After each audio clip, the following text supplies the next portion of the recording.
Best health packages up to 80% discount. Tirumala Diagnostics. నమస్కారం. ప్రస్తుతం మనతో పాటు ఇస్కాన్ టెంపుల్ నుంచి ప్రణవానంద ప్రభుజీ ఉన్నారు. వారు ముంబైలోని గోవర్ధన్ ఇకో విలేజ్ ఆశ్రమంలో సేవ చేస్తూ ఉంటారు. ప్రత్యేకంగా శ్రీకృష్ణ భగవాన్ గురించి, ఆయన లీలల గురించి, ఆయన మహత్యం గురించి ప్రవచనాలు ఇస్తూ ఉంటారు వివిధ మాధ్యమాల్లో. వారు ప్రస్తుతం సుమన్ టీవీలో ఉన్నారు. వారితో మాట్లాడదాం. ప్రభుజీ నమస్కారం అండి. నమస్కారం. ఎలా ఉన్నారు? బాగున్నానండి. ప్రభుజీ, చాలా సంతోషం మీతో మాట్లాడడం. మరొకసారి సమయాన్ని కేటాయించారు మా కోసం. అయితే ప్రత్యేకంగా మీ గురించి విన్నప్పుడు, అంటే ఇస్కాన్ టెంపుల్లో కానీ ఇలా మీలా ప్రత్యేకంగా కృష్ణుడికి ఇంకా దగ్గరగా ఉండాలనే ఉద్దేశంతో మిగతా జీవితాన్ని అంతా త్యాగం చేసి కృష్ణ భగవానుడికి అంకితమై ఉంటారు. అంటే ఎలా సాధ్యమవుతుంది ఇది? మీ గురించి చెప్పండి. మీరు చాలా చక్కగా చదువుకున్నారని విన్నాం. కామన్గా ఆలోచించేది ఏంటంటే అంత బాగా చదువుకున్న వాళ్ళు ఉద్యోగం చేయాలి, ఆ లగ్జరీ లైఫ్ని ఎంజాయ్ చేయాలని కోరుకుంటారు. కానీ మీరు మాత్రం ఇలా భక్తి మార్గంలో వెళ్ళిపోవడానికి కారణాలు ఏంటి? నేను కంప్యూటర్ సైన్స్ ఇంజనీరింగ్ కంప్లీట్ చేశాను. అయితే చాలామంది మమ్మల్ని అడుగుతూ ఉంటారు, ప్రభుజీ మీరు ఇంత చదువుకున్నారు, మీరు ఇంత హ్యాపీగా ఉండొచ్చు, మీకు ఇంకా ఇంత మంచిగా ఎడ్యుకేషన్ ఉంది, మీ దగ్గర డబ్బులు ఉన్నాయి అని అడుగుతూ ఉంటారనమాట. కానీ థింగ్ ఈజ్, మేము చిన్నప్పటి నుంచి కూడా నా విషయానికి వస్తే ఆధ్యాత్మికంగా పెరిగాం. ప్లస్ చిన్నప్పటి నుంచి కూడా ఆధ్యాత్మిక వైపు భగవంతుడి యొక్క సేవ చేయాలి అని, సమాజానికి కొద్దిగా నా వంతు సేవను అందించాలి అనే ఒక ప్రేరణ చిన్నప్పటి నుంచి ఉండేదన్నమాట. అయితే మేము స్కూల్లో చదువుకుంటున్నప్పుడల్లా మా అమ్మగారికి చెప్పేవాళ్ళం, మా నాన్నగారికి అమ్మగారికి, అమ్మ మేము పెద్దగా అయ్యాక ధర్మానికి సేవ చేస్తాము, స్వామీజీ అయిపోతాము అని అంటూ ఉండేవాళ్ళం అనమాట. అయితే వాళ్ళు అనుకునే వాళ్ళు చిన్న పిల్లలు కదా, వీళ్ళు అలానే అనుకుంటున్నారేమో అని. బట్ చిన్నప్పటి నుంచి మాకు అదే ఒక ఒపీనియన్ ఉండేది. దాని తర్వాత చదువుకున్నప్పుడు కూడా వెన్ ఐ వెంట్ అండ్ ఆ ఇంజనీరింగ్ కాలేజ్లో హాస్టల్లో ఉండేవాళ్ళం. మేము చెన్నైలో చదువుకున్నాను నా ఇంజనీరింగ్. అయితే అప్పుడు అన్ని చూసి కూడా వాళ్ళు ఏమనుకున్నారంటే, మేబీ బయటికి వెళ్ళి ఆ ఎన్వైరన్మెంట్ వాళ్ళందరినీ చూస్తే ఏమన్నా మనసు మారుతుందేమో అని అంత దూరం పంపించారు. కానీ అక్కడికి వెళ్ళాక నా మనసు ఇంకా స్ట్రాంగ్ అయిపోయింది అనమాట, తప్పకుండా ఇదే దాంట్లో వెళ్ళాలి. ఎందుకంటే అండి మీకు ఒక విషయం చెప్తాను. నేను కాలేజ్కి వెళ్ళినప్పుడు అక్కడ ఫస్ట్ ఇయర్లో మేము ఉన్నప్పుడు అండి, మా హాస్టల్లో ఉండే వాళ్ళకి చాలా తక్కువ మందికి మాత్రమే చెడు అలవాట్లు అనేవి ఉండేవన్నమాట. ఇప్పుడు చూడండి, మేము ఇంజనీరింగ్కి వెళ్ళింది 18-19 ఇయర్స్లో. ఆ టైంలో మన కర్తవ్యం ఏంటి? చదువుకోవాలి, తల్లిదండ్రులకు మంచి పేరు తీసుకొని రావాలి, మన జీవితంలో ముందుకెళ్ళడానికి ఏదైతే కావాలో దాన్ని నేర్చుకోవాలి అంతే. కానీ అక్కడ ఉండే డిస్ట్రాక్షన్స్ చూసి అక్కడ ఉండే వాళ్ళందరికీ వాళ్ళు సంతోషంగా ఉన్నారా అంటే అటు సంతోషంగా లేరు, ఇటు మంచి పనులు కూడా చేయట్లేదు. ఈ రెండు చూసి ఈ ప్రపంచాన్ని మొత్తం చూసాక, ఈ భగవంతుడి యొక్క భక్తుల్ని చూసాక నాకు అనిపించింది ఇంకా స్ట్రాంగ్ అయిపోయింది అనమాట, నేను ఈ విధంగా సేవ చేయాలి అని అనుకున్నాం అనమాట. కానీ మీకు ఒక విషయం ఏంటి అని అంటే, చాలా మంది అడుగుతారు, ప్రజు మీరు ఇస్కాన్ వాళ్ళ వల్ల ఇలా సాధు అయిపోయారా అని అంటే, కాదండి, మాకు చిన్నప్పటి నుంచి ఆ ఒపీనియన్ ఉండేది, ఆ స్ట్రాంగ్ డిటర్మినేషన్ ఉండేది. మీకు ఒక చిన్న విషయం చెప్తాను. ఒక సైనికుడు ఉన్నాడు, దేశాన్ని సంరక్షించాలి అని అనుకుంటున్నాడు. ఆయన నేను ఇంట్లో ఉండి సంరక్షిస్తా అంటే అవుతుందా అండి? కుదరని పని. కాబట్టి ఒక దానికోసం మనం ఫుల్ గా డెడికేట్ అవ్వాలి అని అంటే ఏదో ఒక విధంగా కొద్దిగా మన వంతు త్యాగం అనేది మనం చేయాలి. ఇప్పుడు ఇందాక మీరు చెప్పారు, మీరు స్టూడియో రావాలి అని అంటే పిల్లవాడిని ఒకరి దగ్గర ఒప్పేసి రావాలి. కానీ మన మనసు ఎక్కడ ఉంది? పిల్లవాడిని చూసుకోవాలి అని ఉంది. కానీ ఆ మాత్యం త్యాగం చేయాలి కదా మన యొక్క ధర్మాన్ని అనుసరించడానికి. కాబట్టి మాకు చిన్నప్పటి నుంచి మా యొక్క సంకల్పం ఏంటి అని అంటే, నేను ఎలాగైనా సరే భగవంతుడి యొక్క సేవ, భగవంతుడి యొక్క సేవగా సమాజానికి సేవ, దేశానికి సేవ చెయ్యాలి, నా మొత్తం సమయం ఆ భగవంతుడి యొక్క సేవలో వినియోగించాలి అని అనుకుంటే వాళ్ళం అనమాట. ఇప్పుడు చూడండి, మేము ప్రొద్దున పూట 3:30 గంటలకి లేచినప్పటి నుంచి రాత్రి పడుకునే 9:30 వరకు ఎవ్రీ మూమెంట్ మేము సేవ చేసుకోగలుగుతున్నాం. అధ్యయన సేవ, దీంతో మా జీవితం అంతా సక్రమంగా గడుస్తుంది. ఇంకో ప్రశ్న చాలా మంది అడిగేది ఏంటంటే, మళ్ళీ తల్లిదండ్రులను ఎందుకు ప్రభుజీ మీరు బాధ పెడుతున్నారు అని అంటారు. కానీ మా అమ్మగారు నాన్నగారు ఇద్దరు కూడా చిన్నప్పటి నుంచి నన్ను చూశారు కదండి, కాబట్టి వాళ్ళ పూర్తి ఆశీర్వచనం మాకు ఉండింది. ఇంజనీరింగ్ కంప్లీట్ చేశాక కొన్ని నెలలు నేను వర్క్ చేశాను. తర్వాత చెప్పాను అనమాట, అమ్మ మీరు చేయమంటే నేను పని చేస్తాను, కానీ నాకు మీకు తెలిసి చిన్నప్పటి నుంచి నాకు ఈ యొక్క మార్గంలో వెళ్ళాలి అని ఉంది, మరి మీరేమంటారు అంటే, మా నాన్నగారు అమ్మగారు ఇద్దరు కూడా ఒకటే విషయం చెప్పారు, నువ్వు ఎక్కడ హ్యాపీగా ఉంటే అక్కడ మేము కూడా హ్యాపీ. ఎంతో మంది మా అమ్మగారు ఇప్పుడు కూడా చెప్తూ ఉంటారు, అందరూ కూడా వాళ్ళ యొక్క స్వార్థం కోసమని, వాళ్ళు బాగుండాలి అని కష్టపడుతున్న వాళ్ళు చాలా మంది ఉన్నారు. కానీ దేశం కోసం, ధర్మం కోసం ఒకళ్ళు ఆలోచించి వాళ్ళ జీవితాన్ని సమర్పణ చేస్తే దానికంటే గొప్ప అదృష్టం ఏముంది అని అంటారనమాట. కాబట్టి నిజంగా చెప్పాలి అని అంటే వాళ్ళ యొక్క ప్రోత్సాహం, వాళ్ళ యొక్క ఆశీర్వాదాల వల్ల మేము ఈరోజు ఈ యొక్క భగవంతుడి గురించి మాట్లాడగలుగుతున్నాము అని అంటే వాళ్ళ యొక్క కృప. మీకు అనిపించదండి, అంటే ఇప్పుడు సమాజంలో చూస్తుంటారు కదా, మీతోటి వాళ్ళని మీ ఫ్రెండ్స్ కానీ ఎవరైనా కలిసినప్పుడు అరే ఏంటి నువ్వు ఇలా అంటూ మాట్లాడతారా అండి మీతో ఎవరైనా? అయితే నాకు చిన్నప్పటి నుంచి నాకు అలవాటు ఏంటంటే మంచి స్నేహం. మొన్నసారి మాట్లాడుకున్నప్పుడు కూడా మనం మీకు ఒక విషయం చెప్పాను, ఎంత మంది ఉన్నారు కాదు, ఎంత మంచి వాళ్ళు మనతో ఉన్నారు అని. సత్సంగత్వే నిస్సంగత్వం, నిస్సంగత్వే నిర్మోహత్వం, నిర్మోహత్వే నిశ్చలతత్వం, నిశ్చలతత్వే జీవన్ముక్తి. లోకే సజ్జన సంగతిరేక భవతి భవార్నవ తరణే నౌక అంటారు. ఈ లోకంలో మంచి ఫ్రెండ్షిప్ అనేది చాలా రేర్ అండి. కాబట్టి నాకు చాలా మంది మంచి స్నేహితులు ఉన్నారు, ఇప్పటికీ ఉన్నారు. నేను ఇంజనీరింగ్ చదువుకున్న వాళ్ళు, స్కూల్లో చదువుకున్న వాళ్ళు అందరూ కూడా నాతో మాట్లాడతారు. ఏం మాట్లాడతామో తెలుసా అండి, మేము ఎంత బాగా నువ్వు సేవ చేస్తున్నావు, మేము కూడా మీ ఆశ్రమానికి వచ్చి ఉండాలనుకుంటున్నావు. వాళ్ళల్లో ఎవరైనా ఇలా మీలా? లేదు అండి, చాలా తక్కువ మంది. నేను ఒక్కని ఈ యొక్క మార్గంలోకి వచ్చినా సరే వాళ్ళు ఎప్పటికీ కూడా ఎంతో అప్రిషియేట్ చేస్తారు నన్ను. వాళ్ళు అంటారు మా పిల్లలు పుట్టాక మీ ఆశ్రమానికి పంపించేస్తామని చెప్తారనమాట. కాబట్టి everybody is very well appreciative. ఎందుకంటే మనం చేసే సేవ, ఇప్పుడు చూడండి, ఒక్కొక్కళ్ళు ఒక్కొక్క విధంగా సమాజానికి, దేశానికి సేవ చేయగలుగుతారు. మరి మా సేవ ఏంటి? మేము ఇలా ఇల్లు వదిలేసి శాస్త్రాన్ని అధ్యయనం చేస్తూ మేం చేసే సేవ ఏంటి అని అంటే, భగవంతుడి యొక్క ఆ తత్వం ఏదైతే ఉందో దాన్ని యథావిధిగా శాస్త్రాలలో ఆచార్యులు ఏం చెప్పారు అనే విషయాన్ని మేము అధ్యయనం చేస్తూ అది 10 మందికి చెప్పటం. దానివల్ల ఏమవుతుంది అని అంటే భగవంతుడికి దగ్గర అవుతారు. ఎప్పుడైతే మనం భగవంతుడికి దగ్గర అవుతామో ఈ ప్రపంచంలో ఉండే ఏ కష్టము కూడా మనల్ని బాధించలేదు. ఎదుర్కొనే శక్తి, ఆ ధైర్యాన్ని భగవంతుడు ఇస్తాడు. మీకు ఒక చిన్న స్టోరీ చెప్పనా? ఒకసారి ఒక పిల్లవాడు ఉన్నాడు, చాలా ధనవంతుల యొక్క కుమారుడు అనమాట. ఆయన తప్పిపోతాడు. తప్పిపోయినప్పుడు ఒక ఆయన చూస్తాడనమాట, అయ్యో ఈయన పిల్లవాడు తప్పిపోయాడు, ఏడుస్తున్నాడు కదా అని అనుకొని ఆ పిల్లవాడిని తీసుకొచ్చి వాళ్ళ ఇంట్లో పెట్టి చక్కగా తినిపించి స్నానం చేయించి రెడీ చేయించి ఆయన అంటారు, అయ్యా నేను నిన్ను చాలా బాగా చూసుకుంటా అని ఒక స్కూల్లో జాయిన్ చేసి పెంచుతూ ఉన్నాడు అనమాట. ఎవరింట్లో అయితే ఈయన పెరుగుతున్నారో దానికంటే వీళ్ళ యొక్క సొంత తండ్రి కొన్ని లక్షల కోట్ల రూపాయలు ఆయన దగ్గర ఉన్నాయి, చాలా ధనవంతుడు. ఇప్పుడు మీరు చెప్పండి, ఈయన ఆయనని చూసుకోవటం మంచిదా, వాళ్ళ తండ్రి దగ్గరికి పంపించడం మంచిదా? ఏది బెస్ట్ అంటారు? ఈయన బ్రహ్మాండంగా చూసుకుంటున్నారు, లోటు లేదు. కానీ ఈయన దగ్గర అన్ని డబ్బులు లేవు, అంత శక్తి లేదు చూసుకోవడానికి. కానీ తప్పిపోయిన పిల్లవాడు కదా అని చేరదీశాడు. కానీ ఈయనకు తెలుసు వాళ్ళ తండ్రి ఎక్కడున్నాడు, వాళ్ళ అమ్మ ఎక్కడుంది, వాళ్ళ ఇల్లు ఎక్కడుంది, అన్నీ తెలుసు. కానీ చెప్పకుండా ఈయన బ్రహ్మాండంగా చూసుకుంటున్నారు ఈ పిల్లవాడిని. ఏది బెస్ట్ అంటారు? ప్రేమే కదా కావాలి మనిషికి. ప్రేమ కావాలి, ఆప్యాయత కావాలి. ఎవరి దగ్గర నుంచి కావాలి? వాళ్ళ నిజమైన తల్లిదండ్రుల దగ్గర నుంచి కావాలి. కాబట్టి ఈయన అన్నిటికంటే బెస్ట్ సేవ ఏం చేయాలి? అయ్యా మీ ఇల్లు అడ్రస్ ఇది అని ఆయన తీసుకెళ్లి వాళ్ళ తల్లిదండ్రుల దగ్గర దిగబెట్టేసేయాలి. అప్పుడు వాళ్ళ తండ్రులు ఎంత బాగా సేవ చేసుకోగలుగుతారు ఈయనని. కాబట్టి మనం చేసే సేవ ఏంటి? ప్రభుపాదులు వారు చెప్తారు, ఇస్కాన్ని స్థాపన చేసిన వాళ్ళు, మనకి ఈ సమాజంలో సేవ, సమాజంలో అందరినీ ఒక మంచి డైరెక్షన్ లో తీసుకెళ్లటం. అయ్యా మన యొక్క తల్లిదండ్రులు వీరు, ఇది ధర్మం, ఈ ధర్మాన్ని ఆచరించండి. మళ్ళీ ఈ లోకంలోకి రావాల్సిన అవసరం లేకుండా చక్కగా భగవత్ ప్రాప్తి కలగచ్చు, ఆ స్వామిని సేవ చేసుకునే ఒక మంచి ఐశ్వర్యం కావచ్చు. మీరు చెప్పండి, మనం బాగా చూసుకోగలుగుతామా ఒక జీవుణ్ణి? భగవంతుడు బాగా చూసుకోగలుగుతాడా? ఖచ్చితంగా భగవంతుడే. కాబట్టి మనం ఏం చేస్తున్నాం? అన్నిటికంటే గొప్ప సేవ భగవంతుడిది, మీరు ఆయనని ఆశ్రయించండి అని చెప్తున్నాం అనమాట. అది ఈ సమాజానికి. ఈ రోజుల్లో చూస్తున్నాం కదా ప్రభుజీ, యంగర్ జనరేషన్ ఎక్కువగా స్పిరిచువల్ వేలో వెళ్తూ ఉన్నారు. అంటే అది దేనికి సంకేతం అంటారు మీరు?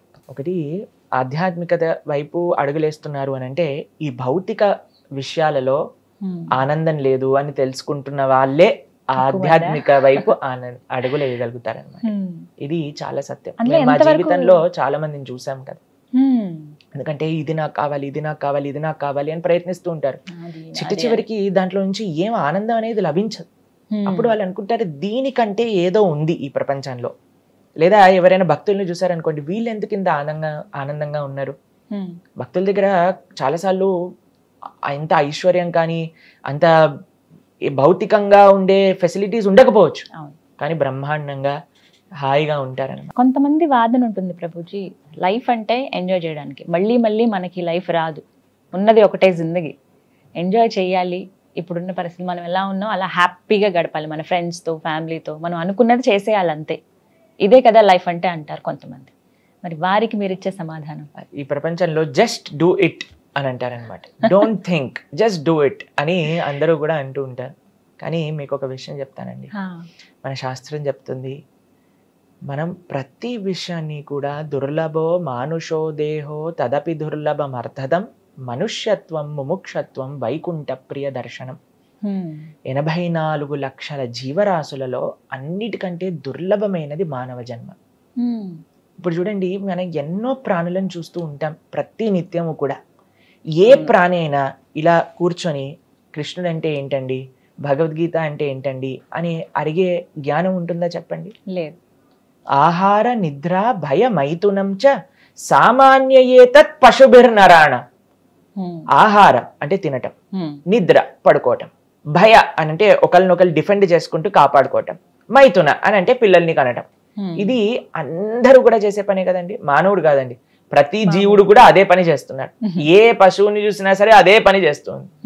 మరి ఇంత గొప్ప మనుష్య జీవితం కలిగి మనం కూడా ఆహార నిద్ర భయం అవుతున్నాం, దీని గురించే జీవితాన్ని వెచ్చిస్తే దాంట్లో మనుష్య జన్మ వచ్చిన దానికి లాభం ఏంటి చెప్పండి? అది మనము చేస్తున్నాం, ఒక ప్రాణి చేస్తుంది. ఒక పావురాన్ని చూస్తే అదే పని చేస్తుంది, ఒక రోడ్డు పైన వెళ్ళే కుక్కని చూస్తే అది కూడా అదే పని చేస్తుంది. మరి మానవుడికి దానికి ఏంటి తేడా? తేడా ఉండాలి కదా. ధర్మోహితేషాం అధికో విశేషో ధర్మస్య హీనః పశుభిర్ సమాన. మానవుడికి మిగతా జీవులని వేరు చేసేది ఏంటి అంటే ధర్మం. ధర్మం అంటే ఏంటి? చాలా సింపుల్గా చెప్తానండి. కొన్ని ప్రశ్నలు మనం వేసుకోవాలి. ఏంటి జీవుడు అంటే ఎవరు? నేను అసలు ఎందుకు ఈ ప్రపంచంలో ఉన్నా? భగవంతుడు అంటే ఎవరు? నాకు భగవంతుడికి ఏంటి సంబంధం? భగవంతుని ఎలా చేరుకోవాలి? ఇది ఆలోచించేవాడు మానవుడు. అథాతో బ్రహ్మ జిజ్ఞాస అంటే జిజ్ఞాస ఉండాలి. ఏంటి ఈ శరీరం? ఎప్పుడైనా మనం చూసాం అనుకోండి, మన ఇంట్లో ఏదైనా ఒక పిల్లి కానీ ఎవరైనా జంతువు ఉందనుకోండి, అది ఆలోచిస్తుందా, నేను ఎందుకు పిల్లిలా పుట్టాను, నేను ఎందుకు ఇలా పుట్టాను, నేను ఎందుకు ఇక్కడ ఉన్నాను, నేనేం చెయ్యాలి? ఏమీ ఆలోచన అవసరం లేదు. ఆహార నిద్ర భయం అయిపోయి వాటికి అంతే. ఈ 4 వాళ్ళ జీవితం ఆనందంగా ఉంటుంది. కానీ మనిషికి మాత్రమే ఆలోచన శక్తి ఇచ్చారు, ఒక ఉత్కృష్టమైన ఒక తత్వాన్ని ఇచ్చారు. దేనికోసం? ఆలోచించడానికి. ఏంటి తత్వం అంటే ఏంటి, ఎలా నేను తరించగలను అని ఆలోచించే ఒక సామర్థ్యం కేవలం మానవుడికి మాత్రమే ఉంది. కాబట్టి అటువంటి మానవ జీవ ఎంతో దుర్లభమైనది. అటువంటి జీవితాన్ని ఇలా పశువుల్లా వెచ్చించటం కంటే మంచిగా ధర్మ మార్గంలో వెళ్ళటం అనేది మనకి చాలా ముఖ్యం. మీకు ఒక చిన్న విషయం చెప్పండి. ఒకసారి ఒక గురువు గారు తన శిష్యుడికి చాలా చెప్పడానికి ప్రయత్నం చేశారనమాట. అయ్యా, నువ్వు మంచిగా మారు, మంచిగా చక్కగా జీవితంలో ధర్మాన్ని ఆచరించు, భగవంతుని ఆశ్రయించు అని చెప్తే అస్సలు వినేవాడు కాదండి. ఒక రాజు, ఒక రాజ్యానికి రాజు అనమాట. చాలాసార్లు చెప్పడానికి ప్రయత్నించారు, కానీ ఈయన మాత్రం జస్ట్ డూ ఇట్, నేను ఏది మనసులో అనుకుంటే అది చెయ్యాలి అని అనుకునేవారు. అయితే ఒకసారి గురువు గారు వచ్చారు, ఈయన ఇలా మారరు అని చెప్పి, అయ్యా నీ రాజ్యంలో ఉండే ఒక గొప్ప మూర్ఖుడిని తీసుకొనిరా, ఆయనకి నేను ఇచ్చే ఈ కర్రని చేతిలో పెట్టు అని చెప్పారనమాట. సరే అని వాళ్ళ భటులని, వాళ్ళ యొక్క సైనికుల్ని, వాళ్ళ యొక్క మంత్రుల్ని అందరినీ పంపించారు. ఒక పెద్ద మూర్ఖుడిని తీసుకొని రా మన రాజ్యంలో ఉండేవాడిని అని అంటే వాళ్ళందరూ వెతుకుతూ ఉన్నారనమాట. ఒక దగ్గర అండి ఒక పెద్ద బావి ఉంది, పక్కనే బావి ఉందన్నమాట. ఆ బావిలో నుంచి చక్కగా నీరు తోడుకొని స్నానం చేయొచ్చు ఎవరైనా సరే. కానీ ఈయన ఏం చేస్తున్నాడు అని అంటే, ఒక చిన్న పాత్రలో నీరు తీసుకొని ఒక స్పూన్తో మీదేసుకుంటూ ఉన్నాడు అనమాట. అయితే ఈయన చూసి విచిత్రం అనిపించింది. బట్టలు అడిగారు, అరే ఏం చేస్తున్నావురా అని అంటే, నీళ్లు కొద్దిగా ఉన్నాయండి నా దగ్గర, అందుకోసం జాగ్రత్తగా స్నానం చేస్తున్నాను అని. పక్కనే బావి ఉంది. అయితే వీళ్ళు అనుకున్నారు, వీడే మూర్ఖుడు అయి ఉంటాడు, వీడిని తీసుకెళ్ళాలి రాజుగారి దగ్గరికి అని తీసుకెళ్లారనమాట. తీసుకెళ్లి రాజుగారు అన్నారు, ఈ కర్ర పట్టుకో, చక్కగా భ్రమణ చేస్తూ ఉండు, ఇది మా గురువు నాకు ఇచ్చిన సేవ అని చెప్పారనమాట. రాజుగారి యొక్క ఆరోగ్యం సడన్ గా క్షీణించటం ప్రారంభం చేసింది. ఆయన ఒక శరీరం పెట్టి వెళ్ళిపోతున్నారు అని చాటింపు చేయించారనమాట. ఈ రాజుగారికి ఒక కోరిక ఉండేది, నా రాజ్యంలో ఉండే వాళ్ళందరినీ నేను చూడాలనుకుంటున్నా అని చెప్పంగానే అందరు వస్తున్నారు, రాజుగారిని చూస్తున్నారు, మాట్లాడుతున్నారు, వెళ్తున్నారు. రాజుగారు అన్నారు, అందరు వచ్చారు కానీ ఈ మూర్ఖుడు రాలేదు, ఆయనని తీసుకొని రండి అనగానే ఆయనని తీసుకొచ్చారు. ఆయన మాట్లాడుతూ ఉన్నారనమాట. ఓ రాజా, ఎక్కడికి వెళ్తున్నావు నువ్వు అని అంటే, నేను చాలా దూరం వెళ్తున్నాను అని అంటే, మరి తీసుకెళ్ళడానికి ఏదైనా వెళ్తున్నప్పుడు తినడానికి ఏదైనా తీసుకెళ్తున్నావా అని అంటే, రాజుగారు అన్నారు, అరే మూర్ఖుడా, నీకు అర్థం కాదు, ఏం తీసుకెళ్ళలే, నేను తినడానికి తీసుకెళ్ళలేవా, సరే ఎవరైనా నీ భార్యల్ని తీసుకెళ్ళు, వాళ్ళు ఉండి పెడతారు నీకు అనగానే అందరు భార్యలు లోపలికి వెళ్ళి తాళాలు వేసేసుకున్నారనమాట, డోర్ని మూసేసి, ఎక్కడ రాజు రమ్మంటారేమో అని. అయితే భార్యలు రావట్లేదా, ఇంతమంది సైనికులు భటులు ఉన్నారు కదా, వాళ్ళని కొంతమందిని తీసుకెళ్ళు అనగానే అందరూ ఒక అడుగు వెన్నుకాలకి వేసేసారనమాట. అయితే రాజుగారు అంటున్నారు, ఎవరిని తీసుకొని వెళ్ళలేనురా, అది చాలా దూర ప్రయాణం అని అంటారనమాట. సరే ఇన్ని డబ్బులు, జీవితాంతం కూడా నువ్వు కష్టపడింది డబ్బుల కోసం కదా, డబ్బుల్ని తీసుకెళ్ళొచ్చు కదా కొన్ని అని అంటే, అయ్యో తీసుకెళ్ళలేనురా, నీకు చెప్పలేను, నువ్వు మూర్ఖుడివి కదా, సరే ఒక పని చేయి, నీకంటే పెద్ద మూర్ఖుడిని ఎవరైనా కనిపిస్తే వాడికి కర్ర ఇచ్చేసి నువ్వు కూడా రిటైర్మెంట్ తీసుకో అని చెప్తారనమాట. వెంటనే ఈయన ఆ కర్ర తీసి ఆ రాజుగారి చేతిలో పెడతారు. రాజుగారు అంటారు, ఏంటి నువ్వు చేసే పని, నా చేతిలో ఎందుకు పెట్టావు అని అంటే, అయ్యా జీవితాంతం మొత్తం కూడా నువ్వు ఎవరినైతే తీసుకెళ్ళలేను అనుకుంటున్నావో వాళ్ళ కోసం కష్టపడ్డావు, కానీ ఒక్కటి కూడా నీతో రాలేదంటున్నావు కదా, మరి నీకంటే పెద్ద మూర్ఖుడు ఇంకొకటి లేరు, ఈ కర్ర పట్టుకో చక్కగా అని. అయ్యో. కాబట్టి మానవ జన్మ ఎంతో అద్భుతమైనదండి. దాన్ని చక్కగా మనం ఎవరిని వదిలేయాల్సిన అవసరం లేదు. ఏ ధర్మాన్ని మీరు ఆచరిస్తున్నారో, ఏ కర్తవ్యాలు మీకున్నాయో చక్కగా చేసుకోండి. దాంతోపాటు ధర్మం యాడ్ చేయాలంతే, దేన్ని సబ్స్ట్రాక్ట్ చేయాల్సిన అవసరం లేదు. ఏదన్నా అధర్మం ఉంటే దాన్ని తీసేయాలి, ధర్మాన్ని యాడ్ చేయాలి, భగవంతుణ్ణి మన జీవితంలో యాడ్ చేసుకోవాలి. ఇది చేసే ఏకైక ప్రాణి ఎవరైనా ఉన్నారంటే అది మనుష్యుడు మాత్రమే. కాబట్టి మనం చాలా జాగ్రత్తగా ధర్మాధర్మ విచక్షణతో ఈ మానవ శరీరాన్ని గడపాలి. స్వామి, మీరు ప్రత్యేకించి అంటే ఎలా ఇప్పుడు వద్దాం అనుకుంటున్న వాళ్ళు కావచ్చు, మేము కూడా ఇస్కాన్ టెంపుల్కి వెళ్దాం అనుకుంటున్నాం, సాధువులుగా మేము మారిపోదాం అనుకుంటున్నాం అని చెప్పి కొంతమంది చెప్తూ ఉంటారు. అంటే జీవన విధానం ఎలా ఉంటుంది అసలు మీది? యాక్చువల్గా చాలా మంది మాకు చెప్తూ ఉంటారు, ప్రభుజీ మేము కూడా మీ ఆశ్రమానికి వచ్చేస్తాం ప్రభుజీ, అడ్రస్ చెప్పేయండి ప్రభుజీ అని. అయితే మేము జస్ట్ కొన్ని రోజులు వెయిట్ చేస్తాం అనమాట, వాళ్ళు ఎప్పుడైనా ఫోన్ చేస్తారని మళ్ళీ చేయరు. ఎందుకనంటే దీన్ని శ్మశాన వైరాగ్యం అని అంటారు, చూస్తారా? ఎప్పుడైనా ఏదైనా శవం కాలిపోతుంది అనుకోండి, ఈ జీవితంలో ఒక సత్యం ఏంటి, ఎప్పుడు కూడా అశాశ్వతమే, ఇలా మనం ఒక రోజు కాలిపోవాల్సిందే అని అనిపిస్తుంది. అక్కడ నుంచి బయటికి రాగానే మళ్ళీ మన లోకం మనదే ఉంటుంది అంతే. కానీ సాధువులుగా మారాల్సిన అవసరం ఎవరికి లేదండి, కొంతమందికి మాత్రమే. ఎందుకంటే సాధు జీవితం అనేది అంత సులభమైన జీవితం కాదు, చాలా కఠినమైన జీవితం, ఎన్నో నియమాలతో నిష్ఠతో కూడుకున్న జీవితం అన్నమాట. మా యొక్క జీవితం అనేది సేవకే అంకితమైంది. పొద్దున్న నుంచి రాత్రి దాకా ఒక్కొక్క క్షణం కూడా ఆ భగవత్ సేవలో, సమాజ సేవలో, దేశ సేవలో గడుపుతూ ఉంటాం అనమాట. అయితే మేము చెప్పేది ఏంటి అని అంటే, ఎవ్వరూ ఏమి వదిలేయాల్సిన అవసరం లేదు. మంచి మార్గంలో, మంచి ధర్మ మార్గంలో, కృష్ణ భక్తి మార్గంలో మీరు వెళ్ళండి. అది ఎలా అనంటే, మంచిగా ఒక ఇస్కాన్ టెంపుల్ ఉంది, ఎక్కడైతే కృష్ణ భక్తి మనకి తెలుస్తుందో, భగవద్గీత, భాగవతం ఇవి చాలా ముఖ్యం. ప్రతి ఒక్కళ్ళు కూడా అధ్యయనం చేయవలసిన శాస్త్రం.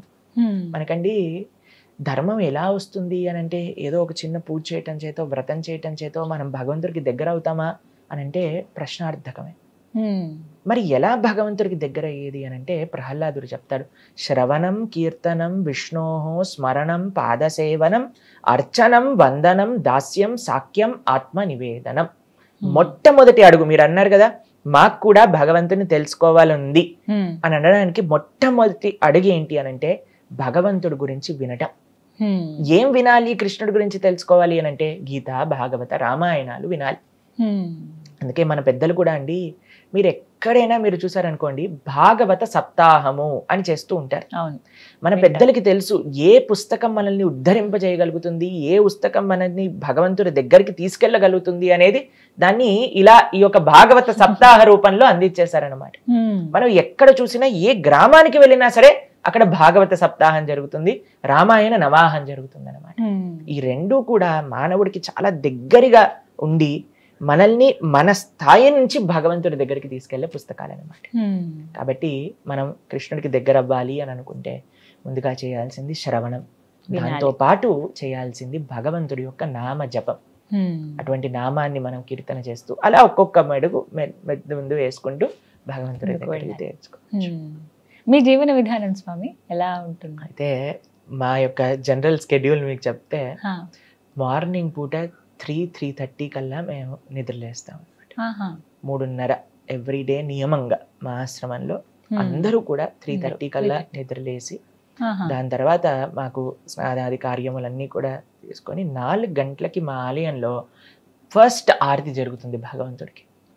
అయితే 4:30 కల్లా అందరూ ఆరతిలో పాల్గొంటారు, ఆశ్రమ వాసులందరూ కూడా. దాని తర్వాత 2 గంటలు మంత్ర మెడిటేషన్, భగవంతుడి యొక్క నామాన్ని జపం చేస్తాం. హరే కృష్ణ కృష్ణ కృష్ణ హరే హరే, హరే రామ రామ రామ హరే హరే అనే ఈ మంత్రాన్ని జపం చేస్తాం అనమాట. అది 2 గంటల సాధన తర్వాత ప్రతిరోజు కూడా మాకు భాగవతం అధ్యయనం చేస్తాం అందరు భక్తులు కూడా కలిసి. మా ప్రసాదం అంటే మా ఆహారం రోజుకి 2 సార్లు, 9:30కు ఒకసారి, సాయంత్రం 4:30కు ఒకసారి. సూర్యాస్తమయం అయ్యే లోపలే మా ఆహారం అంతా కూడా పూర్తయిపోతుంది అనమాట. ఆ తర్వాత ఏమి తీసుకో? దాని తర్వాత ఇంకా మళ్ళీ నెక్స్ట్ డే మార్నింగ్ 9:30 వరకు ఏం తీసుకో. దీన్ని ఇప్పుడు సైన్స్ ప్రకారంగా ఇంటర్మీడియట్ ఫాస్టింగ్ అని పెట్టేశారనమాట పేరు. ఇది ఆశ్రమ సాంప్రదాయంలో, సనాతన సాంప్రదాయంలో ఎప్పటి నుంచో ఉందన్నమాట. అందరి యొక్క ఆరోగ్యం బాగుండడానికి మనకి సనాతన వైదిక సాంప్రదాయాన్ని చూసారనుకోండి, సూపర్ సైంటిఫిక్. మనం జస్ట్ తెలుసుకోవాలి ఏంటి అని. అలాని మొత్తం సైన్స్ కాదండి ఉంది. భగవత్ ప్రీత్యర్థం మన శరీరానికి మంచి చేసేవే మన సనాతన సాంప్రదాయంలో మనకి ఇచ్చారు మన పెద్దలు. కాబట్టి 9:30కు ఒకసారి, 4:30కు ఒకసారి. వాటి మధ్యలో మేము శాస్త్రాధ్యయన, సమాజ సేవ. సమాజ సేవ ఏ విధంగా అని అంటే, మేము చెప్పాము మా ముంబై ఎక్కడైతే మా ఆశ్రమం ఉందో అక్కడ అన్నిటికంటే పూరెస్ట్ డిస్ట్రిక్ట్ అన్నమాట, పాల్ఘర్ అనే డిస్ట్రిక్ట్. అయితే అక్కడ తినడానికి చాలా మందికి అసలు అన్నం పప్పు వండుకోవడానికి కూడా డబ్బులు ఉండవు. ప్రతిరోజు కూడా నా సేవ, పర్సనల్ గా నేను చేసే సేవ ఏంటి అని అంటే, మాకు మా ఆలయంలో ప్రసాదాన్ని తయారు చేసి కొంతమంది, ఎంతమంది ఆలయానికి వస్తే అంతమందికి ఫ్రీగా మేము భోజనం పెడతాం భగవంతుడి యొక్క ప్రసాదాన్ని. దాంతో పాటు ప్రతిరోజు మేము వండి వాటిని అక్కడ ఉండే గ్రామాలందరికీ పంపిస్తాం అనమాట, అక్కడ ఉండే ప్రజల కోసం అనమాట. ఇది మధ్యాహ్నం పూట ఇటు వంట వాళ్ళందరినీ పంపించడం, వాటన్నిటిని మేము చూసుకుంటాం. దాంతో పాటు శాస్త్రాధ్యయనం. ఇప్పుడు చూడండి, మనందరం భారతీయులం, వీఆర్ ఇండియన్స్ అంటారు. భారతీయత అంటే ఏంటి? భారతీయత అంటే భారతీయ సంస్కృతి సంప్రదాయం. భారతం అంటే కేవలం ఒక దేశం, దేశంలో ఉండే ఆ ప్రజలకు ఉండే సాంప్రదాయాలు. అదే మనకుండే సాంప్రదాయాలు అన్ని పోయాయి అనుకోండి, మనం కూడా వెస్టర్నర్స్ గా తయారైపోయాం, ఆల్రెడీ అయిపోయాం అనుకోండి, అది వేరే విషయం. కానీ రేపటి రోజున చాలా మంది అడుగుతూ ఉంటారండి, ఈయన ఇండియన్ లా మాట్లాడట్లేదు, ఈయన ఇండియన్ లా ఉండట్లేదు అని అంటే, we are sold out to western society, what can be done. కాబట్టి మన సంస్కృతి, మన సాంప్రదాయాలను మనం కాపాడుతూ ఉన్నాం అనమాట. దాంట్లో శాస్త్రాధ్యయన, శాస్త్రాన్ని 10 మందితో పంచుకుంటాం. అయితే మా ప్రసాద 2 సార్లు, 9:30, 4:30. దాని తర్వాత ఇంకా మనం ఏం తీసుకోమన్నమాట. మధ్యలో మేము చేసే సేవ ఏంటి అని అంటే, అక్కడ మా దగ్గర చాలా మంది చాలా పేదవాళ్ళు వస్తూ ఉంటారనమాట. ట్రైబల్ పీపుల్ చాలా మంది అందులో ఉండే కూడా. వాళ్ళందరికీ కూడా మేము ప్రతి నిత్యము కూడా మా వంటశాలలో ప్రసాదాన్ని చేయటం, వాళ్ళందరికీ నివేదన చేయటం. అలానే మేము చేయించి వేరే వేరే ప్రదేశాలలో ఊళ్ళకి కూడా పంపిస్తూ ఉంటాం. అక్కడ ఉండే వాళ్ళందరికీ కూడా ప్రతి నిత్యం అన్నదానం చేయడానికి అనమాట. ఒకసారి ప్రభుపాదుల వారు ఎవరైతే ఇస్కాన్ ని స్థాపన చేసిన ఆచార్యులు ఉన్నారో ఆయన చెప్పారు, ఇస్కాన్ ఒక టెంపుల్ 10 కిలోమీటర్స్ రేడియస్ లో ఎవ్వరు కూడా ఆకలితో పడుకోకూడదు. అందుకే ఇప్పటికీ కూడా 50 లక్షల మందికి పైగా ప్రతి నిత్యము కూడా ఇస్కాన్ ఆలయాల నుంచి అన్నదాన సేవ అనేది జరుగుతుంది. ఇప్పటికీ ప్రతి నిత్యము కూడా. కాబట్టి అలా మేము ప్రొద్దున పూట సమాజ సేవ, దాంతో పాటు శాస్త్రాధ్యయనం. భారత భూమితో హైలో మనుష్య జన్మజార్, జన్మ సార్థక కరి కర పర ఉపకార్. శ్రీ చైతన్య మహాప్రభు చెప్తారు, ఫస్ట్ జన్మ సార్థకం చేసుకోండి, దాని తర్వాత వేరే వాళ్ళకి హెల్ప్ చేయండి. మనకి ఫ్లైట్ లో వెళ్తున్నప్పుడు ఎయిర్ హోస్టెస్ చెప్తుంది, ఫస్ట్ మీరు మాస్క్ పెట్టుకోండి, దాని తర్వాత వేరే వాళ్ళకి హెల్ప్ చేయండి అని. కాబట్టి జన్మ సార్థకతలో మనం శాస్త్ర అధ్యయనం చేయటం, మిగతా వాళ్ళందరికీ కూడా ఆ శాస్త్రాన్ని బోధించటం అనమాట. ఈ విధంగా ఉంటుంది. సాయంత్రం పూట ప్రోగ్రామ్స్, ప్రవచనాలు అక్కడికి. మధ్యలో అండి మాకు మెయిన్ సేవ ఏంటి అని అంటే, మా విషయానికి వచ్చేసరికి ఎంతో మందితో మేము మాట్లాడుతూ ఉంటాం అనమాట. వాళ్ళ జీవితంలో ఏ విధంగా వాళ్ళకి ఏదైనా మానసికంగా వాళ్ళకి ఏదైనా హెల్ప్ చేయగలుగుతామా. హండ్రెడ్స్ ఆఫ్ యూత్ మాకు ఫోన్ మాట్లాడుతూ వాళ్ళకి ఏ విధంగా మనం జీవితంలో వాళ్ళకి ఒక ఎవరైనా డిప్రెషన్లో ఉన్నా, సూసైడల్ థాట్స్ వస్తున్నా సరే, వాళ్ళందరికీ ఒక మంచి భగవద్గీత మార్గంలో ఆ వెలుగుని నింపటం. ఇదే మనం చేసే సేవ అనమాట. ప్రతినిత్యము అలా ఉంటుంది. ఆశ్రమంలో గురువుల సేవ, భక్తుల యొక్క సేవ, సమాజ సేవ, శాస్త్ర సేవ, దేశ సేవ, ఇదే మా యొక్క జీవితం. దైవ చింతన ఉండాలి ఒక మనిషికి, కరెక్టే అది. కానీ మిగతా పనులు కూడా చేసుకుంటూ ఉండాలి. యథావిధిగా వాళ్ళ జాబే కావచ్చు, ఏదైనా కావచ్చు, ఫ్యామిలీ లైఫ్ కాదని పూర్తిగా అన్ని కాదనుకునే వెళ్ళిపోతే ఏదో ఒక సమయంలో కాస్త అయినా బా అని అనిపిస్తుందా? మమ్మల్ని ఈ ప్రశ్న ఇటీవలే మా యొక్క రిలేటివ్ ఒక ఆయన అడిగారనమాట. ప్రభుజీ, మీరు చిన్నప్పటి నుంచి ఇంత ఆప్యులెంట్ గా పెరిగారు, చాలా గారాభంగా పెంచారు మీ తల్లిదండ్రులు ఇద్దరు కూడా, ఎప్పుడు కూడా ఏ కష్టం రానివ్వకుండా, మరి ఆశ్రమంలో మీరు సాప పైన పడుకోవాలి, అక్కడ మీకు ఏం ఫెసిలిటీస్ ఉండవు, మరి మీకు ఎలా అనిపిస్తుంది, కఠినంగా అనిపించదా అని అంటే, మీకు ఒక విషయం చెప్తాను. నా జీవితంలో అన్నిటికంటే హ్యాపీయెస్ట్ మూమెంట్స్ నేను మా ఆశ్రమం లైఫ్లో గడిపాను. ఎందుకంటే కృష్ణ సేవ అన్నిటికంటే ఆనందమైనది. సవై పుంసాం పరో ధర్మో యతో భక్తిర్ అదోక్షజే అహైతుకి అప్రతిహత యయాత్మ సుప్రసీదతే. భాగవతం చెప్తుంది, ఒక జీవుడికి తన స్వాంతన సుఖం కావాలి అని అనుకుంటే చేయాల్సింది భగవంతుడి యొక్క ఆరాధన. అహైతుకి అప్రతిహత అనంటే ఏ కోరికలు మాకు లేవండి. మేము భగవంతుడి ముందు నించున్నప్పుడు ఏ కోరిక అడగం. స్వామి, నేను మీ యొక్క సేవ ఎలా చెయ్యాలి, మీకు మేమైనా చెయ్యొచ్చా, ఇదే భక్తి అనంటే. మేము ప్రతిరోజు స్వామి దర్శనం, కనీసం మీరు చూడండి, ఒకసారి మీకు ఒక చిన్న విషయం చెప్తాను. ఎప్పుడైనా మీరు గుడికి వెళ్ళారనుకోండి, గుళ్ళో ప్రసాదం తీసుకున్నారనుకోండి, ఎంత బాగుంటుంది గుడికి వెళ్తే, ఒక ప్రశాంతత, అసలు ఎంత బాగా అనిపించింది, ఆ రోజంతా బాగున్నట్టు అనిపిస్తుంది. మేము ఆలయంలోనే ఉంటాం, ఇంకా మా జీవితం ఎందుకు బాధగా ఉంటుంది చెప్పండి.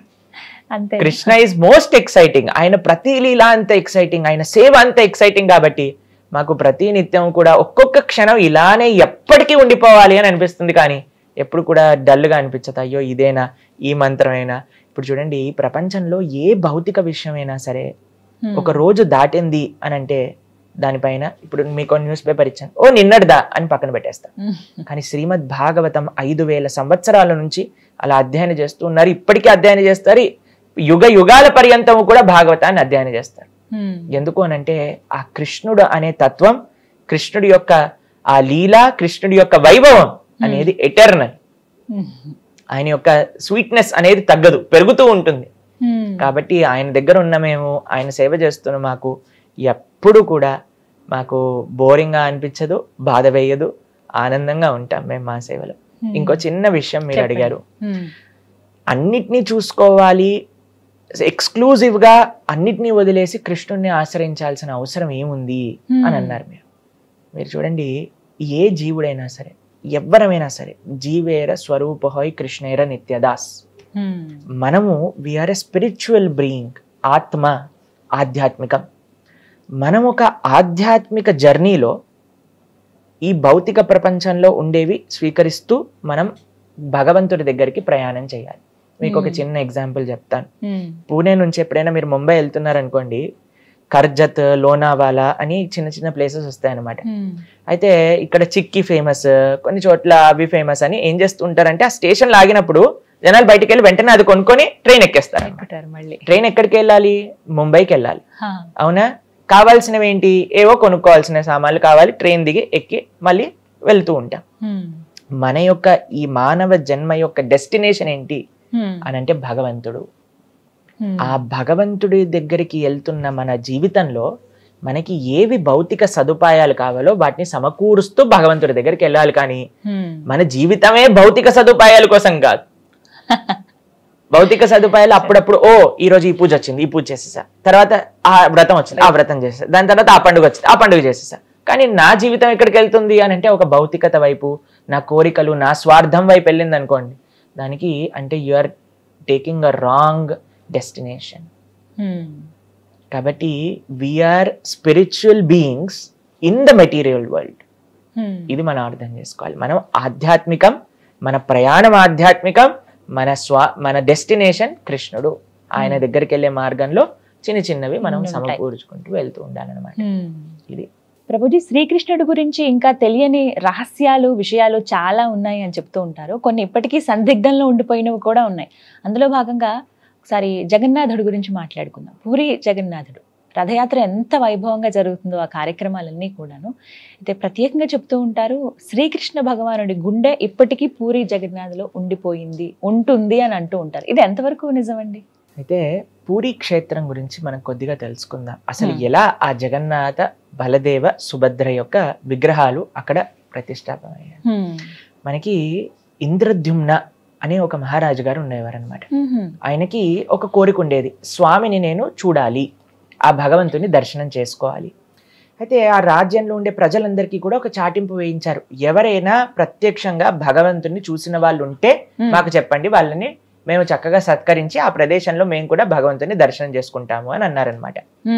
అయితే అప్పుడే ఆ రాజ్యానికి ఉత్కల ప్రదేశం, ఉత్కల అంటే ఇప్పుడుండే ఒడిస్సా, అక్కడ నుంచి ఒక సాధువు వచ్చి, అయ్యా నేను ఉత్కల ప్రదేశంలో నీలాచలం అనే దగ్గర భగవంతుని దర్శనం చేసుకున్నాను అని చెప్తారనమాట.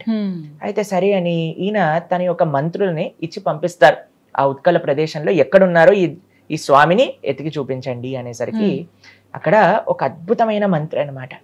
ఆయన బయలుదేరుతారు చక్కగా ఆ ప్రదేశాన్ని వెతకడానికి.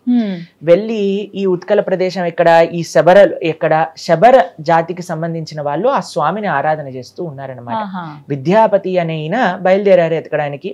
అలా అడ్రస్ కనుక్కుంటూ ఈ శబర జాతికి వచ్చేసారు. ఒక ట్రైబల్ పీపుల్ అనమాట వాళ్ళు. అక్కడికి వచ్చేసరికి ఈయన తెలిసింది ఇక్కడ వీళ్ళు ఆరాధన చేస్తున్నారు, కానీ వాళ్ళు ఎవ్వరికి కూడా చూపించే వాళ్ళు కాదనమాట. అయితే ఏం చేశారు ఆయన, ఈ శబర జాతికి సంబంధించిన ఎవరైతే రాజు ఉన్నారో వాళ్ళ యొక్క కుమార్తెని వివాహం చేసుకుంటారు. ఆవిడ పేరు లలిత. అయితే ఈ విశ్వవసు యొక్క కుమార్తె అయిన లలితని వివాహం చేసుకొని, ఇప్పుడు అల్లుడు గారు అడిగితే చెప్పించాలి కదండి, కొన్ని రోజులు అయిపోయాక నాకు కోరిక ఉంది అని అడుగుతారనమాట. ఏంటి అని అంటే, మీరు ప్రతి నిత్యము కూడా వెళ్ళి ఆరాధన చేస్తూ ఉంటారు కదా, ఆ స్వామిని చూడాలని ఉంది అని అంటారు.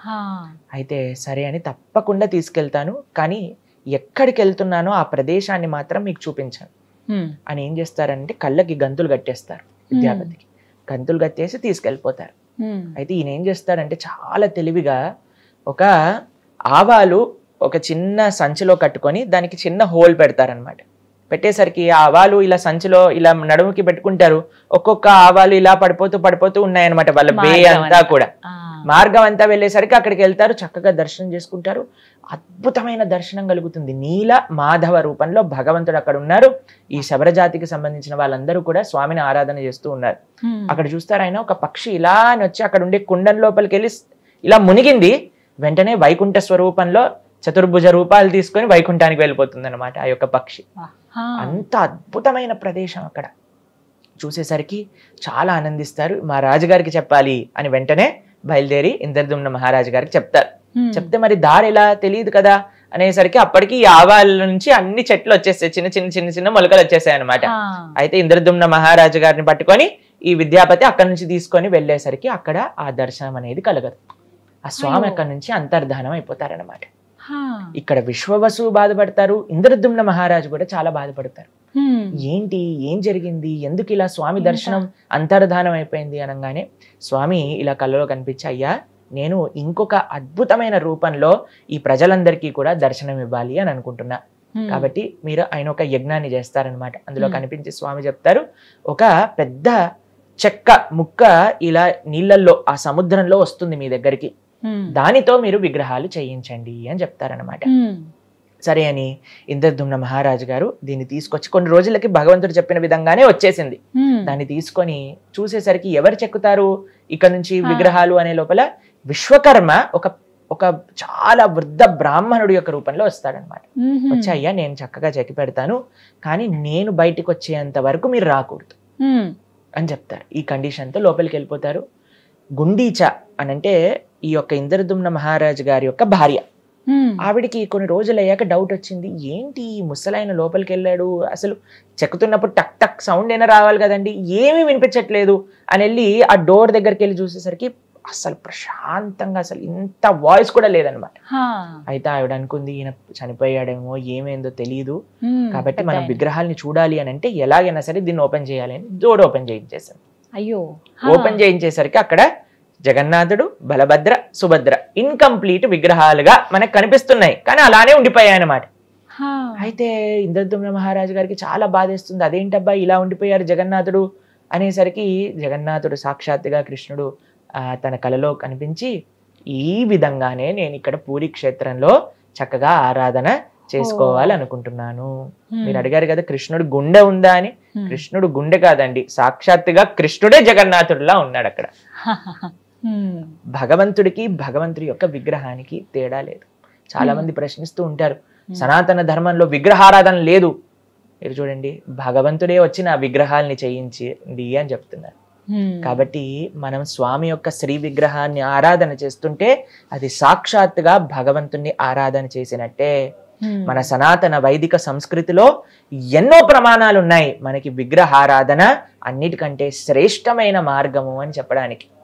కాబట్టి ఎవరైతే మీ దాంట్లో విగ్రహారాధన లేదు, విగ్రహారాధన అవసరం లేదు అనే వాళ్ళందరికీ కూడా జగన్నాథుడి యొక్క లీలే ప్రత్యక్ష ప్రమాణం. స్వామి సాక్షాత్తుగా తన విగ్రహాన్ని చేయించుకున్నారు. చేయించుకున్నాకండి ఒక అద్భుతమైన ఆలయాన్ని ఇంద్రద్యుమ్న మహారాజు గారు నెలకొల్పుతారు. చాలా పెద్ద కథ అండి అది, మీకు కొద్దిగా చిన్నగా చెప్తాను. అయితే ఈ ఆలయం వచ్చాక ఈ ప్రతిష్ఠ ఎప్పుడైతే చేస్తారో భగవంతుడు ఇంద్రద్యుమ్న మహారాజు గారిని అడుగుతారు, ఇంత నా కోసం సేవ చేసావు, ఇంత తపనగా నా ఆలయాన్ని కట్టించావు, ఇంత ప్రేమతో నన్ను ఆరాధన చేస్తున్నావు, నీకు ఏదన్నా కోరిక ఇవ్వాలనుంది, మీరు ఏదన్నా వరం కావాలి అని అంటే కోరుకోండి అని అంటారనమాట. అప్పుడు ఇంద్రద్యుమ్న మహారాజు గారు 3 కోరికలు కోరుకుంటారు. మీరు ఎప్పుడైనా విన్నారా ఏ కోరికలు అవి అని? ఒకటి ఏంటి అని అంటే, అయ్యా నీ చేతులు ఎప్పుడు కూడా తడిగా ఉండాలి.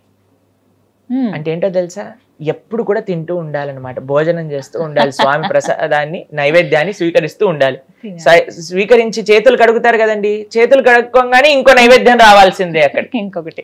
కాబట్టి పూరి జగన్నాథ క్షేత్రంలో ఉండే ఒక విలక్షణమైన సాంప్రదాయం ఏంటి అని అంటే, ప్రతి నిత్యము కూడా భగవంతుడికి నైవేద్యం సమర్పణ చేస్తూ ఉంటారన్నమాట.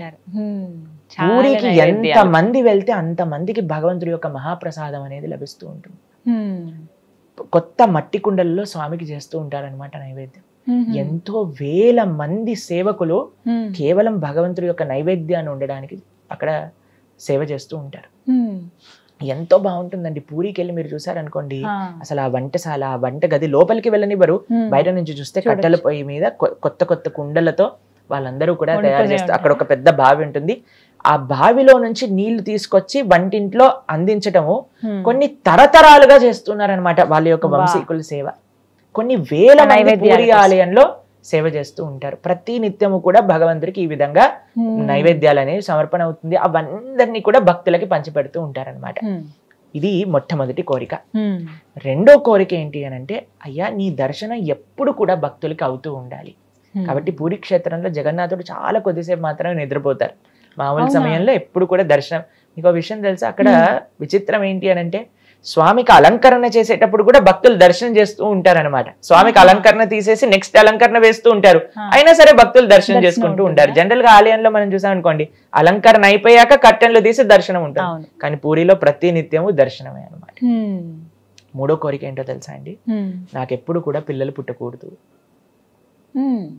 అయితే ఎందుకు ఇంద్రద్యుమ్న మహారాజు గారు ఇలా అన్నారు అని అంటే, ఇప్పుడు నాకు పిల్లవాడు పుట్టాడు అనుకోండి, వాడు అంటాడు ఇది మా నాన్న కట్టించిన గుడి, వాళ్ళ పిల్లవాడు అంటాడు మా తాత కట్టించిన గుడి, దీనికి నేను అర్హుణ్ణి, నాకు స్పెషల్ దర్శనాలు కావాలి, నేను చెప్పింది జరగాలి.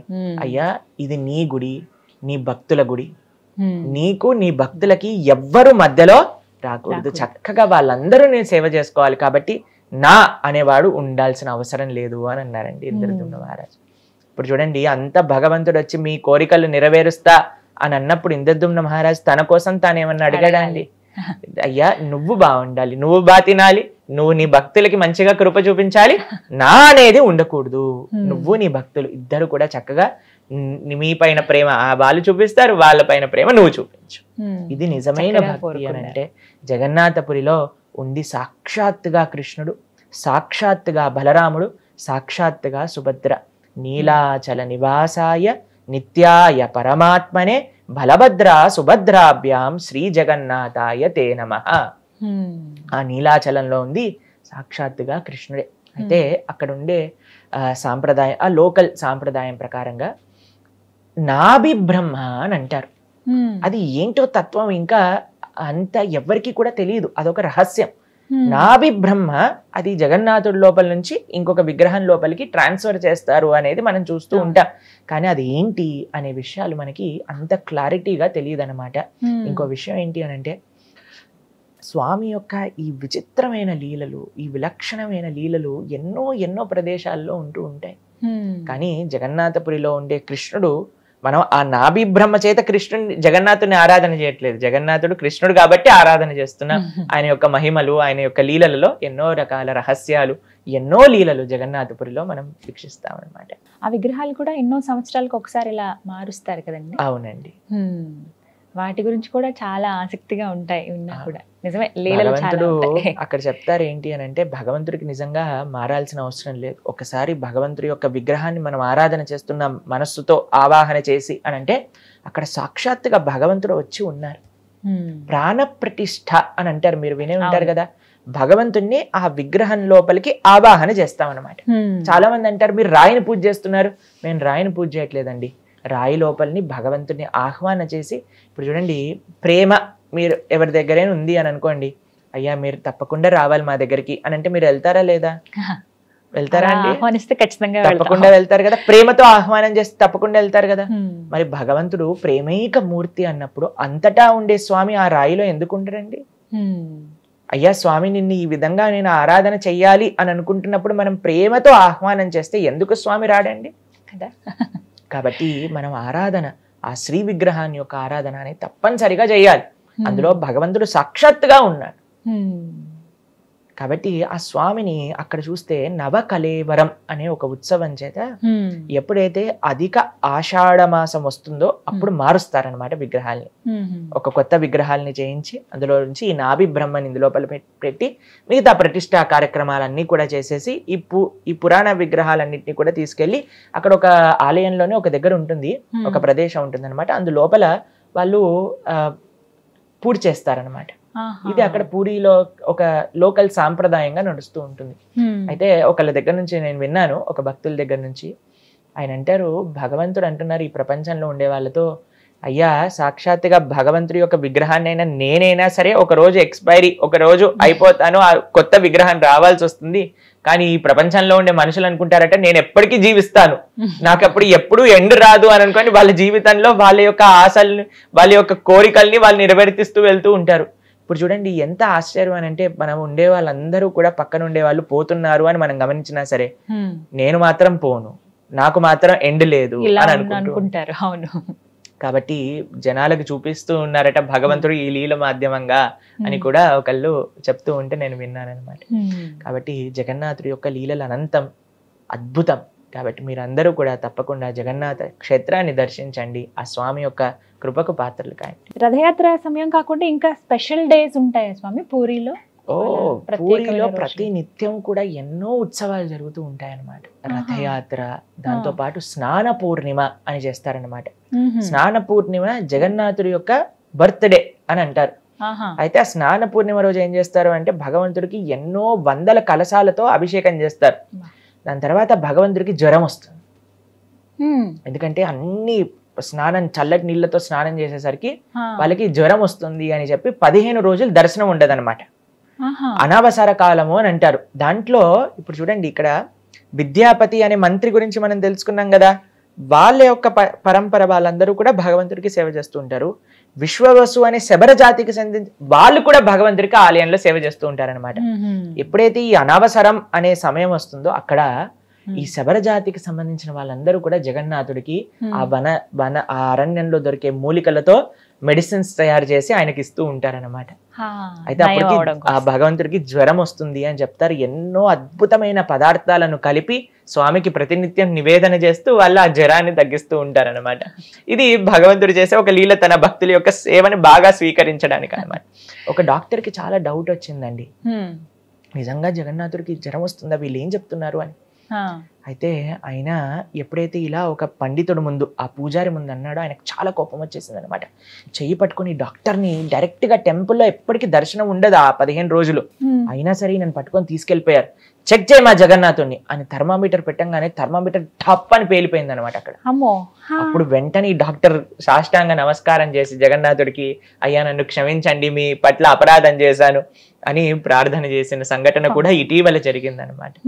కాబట్టి జగన్నాథుడు భగవంతుడు ఆలయంలో ఉండే భగవంతుడైనా మన ఇంట్లో ఉండే స్వామి అయినా సరే సాక్షాత్తుగా భగవంతుడు, దాంట్లో ఎటువంటి డౌట్ కూడా లేదు. ప్రభుజీ, కృష్ణ భగవాన్ గురించి మాట్లాడుకునేటప్పుడు వారి వారసులు ఇప్పటికీ ఉన్నారా అని అంటారు. ఎందుకంటే శ్రీరాముని వారసులు అని చెప్పి ఈ మధ్యకాలంలో కొంతమందిని ఇలా చూపిస్తూ ఉన్నారు, వాళ్ళ ఫ్యామిలీ వాళ్ళు తరతరాలుగా ఇలా వస్తూ ఉన్నారు, వీళ్ళంతా కూడా శ్రీరాముని వంశస్థులు అని చెప్పి.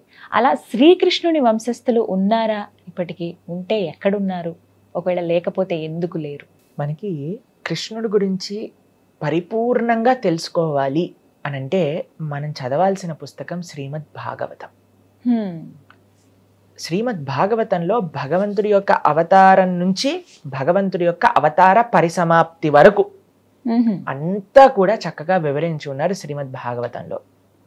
ఇటీవలే మేము భాగవతం గురించి ప్రస్తావన చేస్తూ ఉన్నాం అనమాట.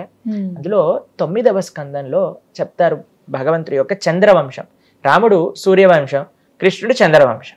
వాళ్ళందరి గురించి చెప్తూ ఉంటారు. కృష్ణుడు, దాని తర్వాత వాళ్ళ యొక్క వంశాన్ని, దాని తర్వాత 12వ స్కందంలో కూడా ప్రస్తావన ఉంది కృష్ణుడు తర్వాత ఎవరెవరు ఉన్నారు అని. కృష్ణుడి యొక్క వంశంలో మనకి చిట్ట చివరిగా కొన్ని వజ్రనాభుడు అనే ఒక మహారాజు గారి గురించి ప్రస్తావన ఉంటుంది. ఆయన సాక్షాత్తుగా కృష్ణుడి లాంటి విగ్రహాలను తయారు చేయించి బృందావనంలో ప్రతిష్టాపన చేస్తారనమాట. ఇప్పుడు మనం బృందావనం వెళ్తే అక్కడ చాలా మటుకు కృష్ణ విగ్రహాలన్నీ కూడా తన వంశంలో వచ్చిన వజ్రనాభుడు అనే మహారాజు గారు చేయించి అక్కడ ప్రతిష్టాపన చేశారు. సుఖదేవ గోస్వామి భాగవతం చెప్తూ ఉన్నారు కదా, కృష్ణుడి యొక్క ఆ పరంపరనంతా కూడా చెప్తూ వజ్రనాభుడు తర్వాత కొన్ని పేర్లు చెప్పి దాంతో పరంపరను ఆపేస్తారనమాట. కొంతమంది ఏం చెప్తారు అని అంటే, ఈ సూర్యవంశ చంద్రవంశానికి సంబంధించిన రాజులు తపస్సు చేస్తూ ఉంటారు ఎక్కడో, మళ్ళీ కృతయుగం వచ్చాక మళ్ళీ ఆ చంద్ర సూర్య వంశాలను ముందుకు తీసుకెళ్తారు అని కూడా చెప్తారు. కానీ భాగవత ప్రస్తావన మాత్రం మనకి ఇప్పుడు మనం ఉన్న సమయం కలియుగంలో 5000 సంవత్సరాల్లో మనం ఉన్నాం అనమాట. ఇక్కడ ఈ సుఖదేవ గోస్వామి ప్రస్తావన చేసిన భాగవతం యొక్క పరంపర మనకంటే ముందు ఒక 2000 సంవత్సరాల ముందే అయిపోయింది. దాని తర్వాత వాళ్ళు ఎక్కడున్నారు ఏంటి అనేది ప్రస్తావన భాగవతంలో లేదు. కాబట్టి కొంతమంది అంటారు వాళ్ళు తపస్సు చేస్తూ ఉన్నారు, మళ్ళీ కృతయుగం తర్వాత మళ్ళీ ఆ 2 పరంపరలు ముందుకు తీసుకెళ్తారు అనే విషయాన్ని కూడా ప్రస్తావన చేస్తూ ఉంటారనమాట. కానీ నిజమైన వారసులు కృష్ణుడికి ఇప్పుడు ఉన్నారా అని అంటే ఉన్నారు. ఎవరో తెలుసా అండి? స్వామిని సేవించే వాళ్ళు, స్వామి భక్తి చేసేవాళ్ళు. గోపికలందరూ కూడా భగవంతుడికి ప్రార్థన చేస్తూ తవ కథామృతం తప్త జీవనం కవిభిరీడితం కల్మషాపహం శ్రవణ మంగళం శ్రీమదాతతం వాళ్ళంటారు. భగవంతుడి యొక్క కథలను, భగవంతుడి యొక్క వైభవాన్ని ఎవరైతే ప్రపంచంలో నలుమూలలా చెప్తూ ఉన్నారో వాళ్ళు కృష్ణుడికి అత్యంత దగ్గరైన వాళ్ళు అని చెప్తారనమాట. కాబట్టి ఎవరైతే ఆ భగవత్ తత్వాన్ని ఇప్పటికీ కూడా అర్థం చేసుకొని మనందరికీ అందిస్తున్నారో వాళ్ళు నిజమైన కృష్ణ వారసులు అనమాట. రక్షతాం సర్వలోకస్య స్వజనస్య పరిరక్షిత అని భగవంతుడి గురించి చెప్తారు. స్వజనస్య అనంటే తనదైన వాళ్ళు. ఎవరు అనంటే తనని ఆశ్రయించే వాళ్ళు, తన భక్తి చేసేవాళ్ళు. కాబట్టి ఇప్పటికీ కూడా కృష్ణుడి గురించి మనం తెలుసుకుంటున్నాం. ఎవరి దగ్గర నుంచి తెలుసుకుంటున్నాం? అటువంటి భక్తులు ఎవరైతే ఉన్నారో వాళ్ళు నిజంగా ఆ కృష్ణుడి యొక్క పరంపరకి చెందిన వాళ్ళే, వారి వారసులుగానే చూడాలంటారు. ప్రభుజీ, ద్వారక గురించి ఎన్నో సందేహాలు ఉన్నాయి. ఇప్పటికీ అసలు ద్వారక నగరం ఉండేదా, ఉంటే ఎలా ఉండేది అని అంటారు. అసలు ద్వారక లేదు, అలాంటి పట్టణాలు ఏవి లేవు, వాటి గురించి ఏదో చెప్తారంతే అనేవాళ్ళు కొంతమంది ఉన్నారు. కానీ సముద్రంలో ద్వారకకి సంబంధించిన ఆనవాళ్ళు ఉన్నాయని కొన్ని పిక్చర్స్ ద్వారా మనం చూస్తూ ఉన్నాం. నిజంగా అసలు ద్వారకా నగరం ఉండేదా? ఉంటే గనక ఎందుకు మునిగిపోయింది? మునిగిపోయేలాగా శ్రీకృష్ణ భగవానుడు ఎందుకు నిర్మించారు? అసలు ఆ ప్రజలంతా ఏమైపోయారు? ఇవి చాలా సందేహాలు. ఏం చెప్తారు? అయితే ద్వారక గురించి మీరు ప్రశ్న అడిగారు. ద్వారక కృష్ణుడు బృందావనంలో ఉండేవారు. కంస సంహారం కోసం మథురా నగరానికి వచ్చారు. మథురలో బ్రహ్మాండంగా వైభవంగా అందరూ కలిసి ఉంటున్నారు. జరాసంధుడు అనే ఒక రాజు చాలా సార్లు మథురా నగరాన్ని ఆక్రమించడానికి ప్రయత్నం చేశారన్నమాట. ఎన్నోసార్లు యుద్ధానికి వచ్చారు. అయితే చాలా మంది ఏమనుకుంటారు అని అంటే జరాసంధుడికి భయపడి కృష్ణుడు ద్వారకకి వెళ్ళారు అని అనుకుంటారు. కానీ నిజం కాదండి. కృష్ణుడు తన యొక్క ద్వారక ఆ మథురా వాసులందరినీ కూడా ఒక ప్రైవేట్ ప్లేస్ కి తీసుకెళ్ళాలి, అక్కడ వాళ్ళందరితో చక్కగా లీలలు చేస్తూ తన ఐశ్వర్యాన్ని ప్రకటింపజేయాలి అని స్వామి నిశ్చయం చేసుకున్నారనమాట. మీకు ఇప్పుడు దుబాయ్ లాంటి దేశాలలో మీరు చూస్తే సగం విల్లా వాటర్ లోపల సగం పైన ఉంటుంది. అలాంటివన్నీ చాలా ఫ్యాసినేటింగ్ గా ఉంటాయి అన్నమాట. అయితే అలా భగవంతుడు కూడా తమ వాళ్ళందరినీ కూడా ఒక మంచి ఫ్యాసినేటింగ్ ఎక్స్పీరియన్స్ ఇవ్వాలి అని అనుకున్నారు. ఒక రాత్రిలో ద్వారకా నగరాన్ని నిర్మించేశారు. తన యొక్క ఐశ్వర్యం అటువంటిది. భగవంతుడు అంటే మామూలు కాదండి. ఒక రాత్రిలో ద్వారకా నగరం మొత్తం కూడా రాత్రిపూట మథురలో పడుకున్న వాళ్ళు ప్రొద్దున పూట ద్వారకలో లేశారు. నగరంలో ఉండే ప్రజలందరినీ కూడా రాత్రికి రాత్రి షిఫ్ట్ చేయించేశారనమాట భగవంతుడు. అయితే చక్కగా ఆ ద్వారకా నగరం గురించి చెప్తారండి భాగవతంలో, మహాభారతంలో. మీరు చూస్తే అసలు 8 నుంచి 9 లక్షల బంగారు భవనాలు ఉండేవట ద్వారకలు. అసలు రాసి పోసిన ఐశ్వర్యం ద్వారక. అంత అందం, అంత వైభవం ఇంకా ప్రపంచంలో ఇంకెక్కడ ఉండేది కాదు. అంత అద్భుతమైన నగరాన్ని నిర్మించారు కృష్ణుడు అన్నమాట. అయితే ఇక్కడ నుంచి జరాసంధుడు అపరెంట్ గా చూస్తే మనం జరాసంధుడు యొక్క ఆ సైన్యాన్ని దాడికి ఈయన అక్కడికి వెళ్ళిపోయినట్టే అనిపిస్తుంది. కానీ అది నిజం కాదు. ఎందుకు అనంటే జరాసంధుడు చివరిసారికి వచ్చినప్పుడు కృష్ణుడు బలరాములు ఇద్దరూ కూడా పారిపోతారు. చాలా మంది ఈ ప్రపంచంలో ఈ విషయాన్ని కూడా కృష్ణుడిని అడుగుతూ ఉంటారనమాట. ఏ కృష్ణ, ఈయన భయపడి పారిపోయారు జరాసంధుడి యొక్క యుద్ధం నుంచి అని. ఇంకో విషయం తెలుసా అండి, కృష్ణుడు ఏం చేసినా తనకి వైభవమే. కృష్ణుడు యుద్ధం నుంచి పారిపోతే ఆయనని రన్ చోడ్ రాయ్ అని పిలుస్తారనమాట. ద్వారకలో డాకోర్ ద్వారక అని ఒక ప్రదేశం ఉంది. అక్కడ ఆయన భగవంతుడి పేరే రన్ చోడ్ రాయ్ అని, అంటే యుద్ధాన్ని వదిలేసి పారిపోయిన వాడు. అక్కడ లైన్లు కట్టి భగవంతుడికి దర్శనం చేస్తూ ఉంటారనమాట. కాబట్టి మానవ మాత్రం ఏమైనా చేసామనుకోండి మనకి అది గొప్పతనాన్ని తెచ్చిపెట్టదు. కానీ కృష్ణుడు ఏం చేసినా, ఆయన వెన్నదనం చేశారనుకోండి ఆయన మక్కన్చోర్ అయ్యారు. ఇక్కడ యుద్ధం నుంచి పారిపోయారు అనుకోండి రంచోడ్ రాయ్ అయ్యారు. గోవర్ధనాన్ని ఎత్తారనుకోండి గిరిధరుడు అయ్యాడు. గోవులను పాలించారనుకోండి గోపాలుడు అయ్యాడు. ఆయన ఏది చేసినా లీల. ఆయన చేసేదే దానికోసం. నేను ఏం చేసినా సరే అందరూ కూడా అనుకుంటారు మా కృష్ణ బలరాములు పరిగెత్తిపోతున్నారు అని ఎక్సైటింగ్ గా చూస్తారనమాట. ఏమైంది అంటే జరాసంధుడు తన యొక్క సైన్యం మొత్తం కూడా వేసుకొని కృష్ణ బలరాములు వెనకాల పడతారండి. అయితే అక్కడ ప్రహసన అనే ఒక పెద్ద పర్వతం, చాలా పెద్దదనమాట, దాని పైకి ఎక్కేస్తారు. అప్పుడు ఈయన జరాసంధుడు అనుకుంటారు మంచి పని అయింది, వీళ్ళిద్దరు ఈ పర్వతం పైకి వెళ్ళిపోయారు, చుట్టూ కూడా మంట పెట్టిచ్చేస్తాడు అనమాట. ఆ పర్వతం చుట్టూ కూడా ఈ పర్వతంలో కాలిపోతారు ఈ కృష్ణ బలరాములు ఇద్దరు అని. అయితే ఏం చేస్తారు తెలుసా, ఎప్పుడైతే ఆ మంట ఇలా పైకి వస్తుందో కృష్ణ బలరాములు ఇద్దరు కూడా ఎన్నో యోజనాలు పొడవున్న ఆ పర్వతం పై నుంచి లాంగ్ జంప్ చేస్తారు. పర్వతం నుంచి కిందకి హ్యాపీగా సేఫ్ ల్యాండింగ్ అయ్యి మళ్ళీ వాళ్ళు ద్వారకా నగరానికి వెళ్ళిపోతారనమాట. కాబట్టి ఈ ప్రపంచంలో మనకి చాలా మంది భగవంతులు దొరుకుతూ ఉంటారు ఈ కలియుగంలో. మెయిన్ గా వాళ్ళకి చెప్పాల్సింది ఒక టెస్ట్, మీరు బిల్డింగ్ మీద నుంచి కిందికి దూకండి, మీ కాళ్ళు చేతులు ఇరగకపోతే అప్పుడు మనం భగవంతుడిగా యాక్సెప్ట్ చేసుకోవచ్చు అనమాట.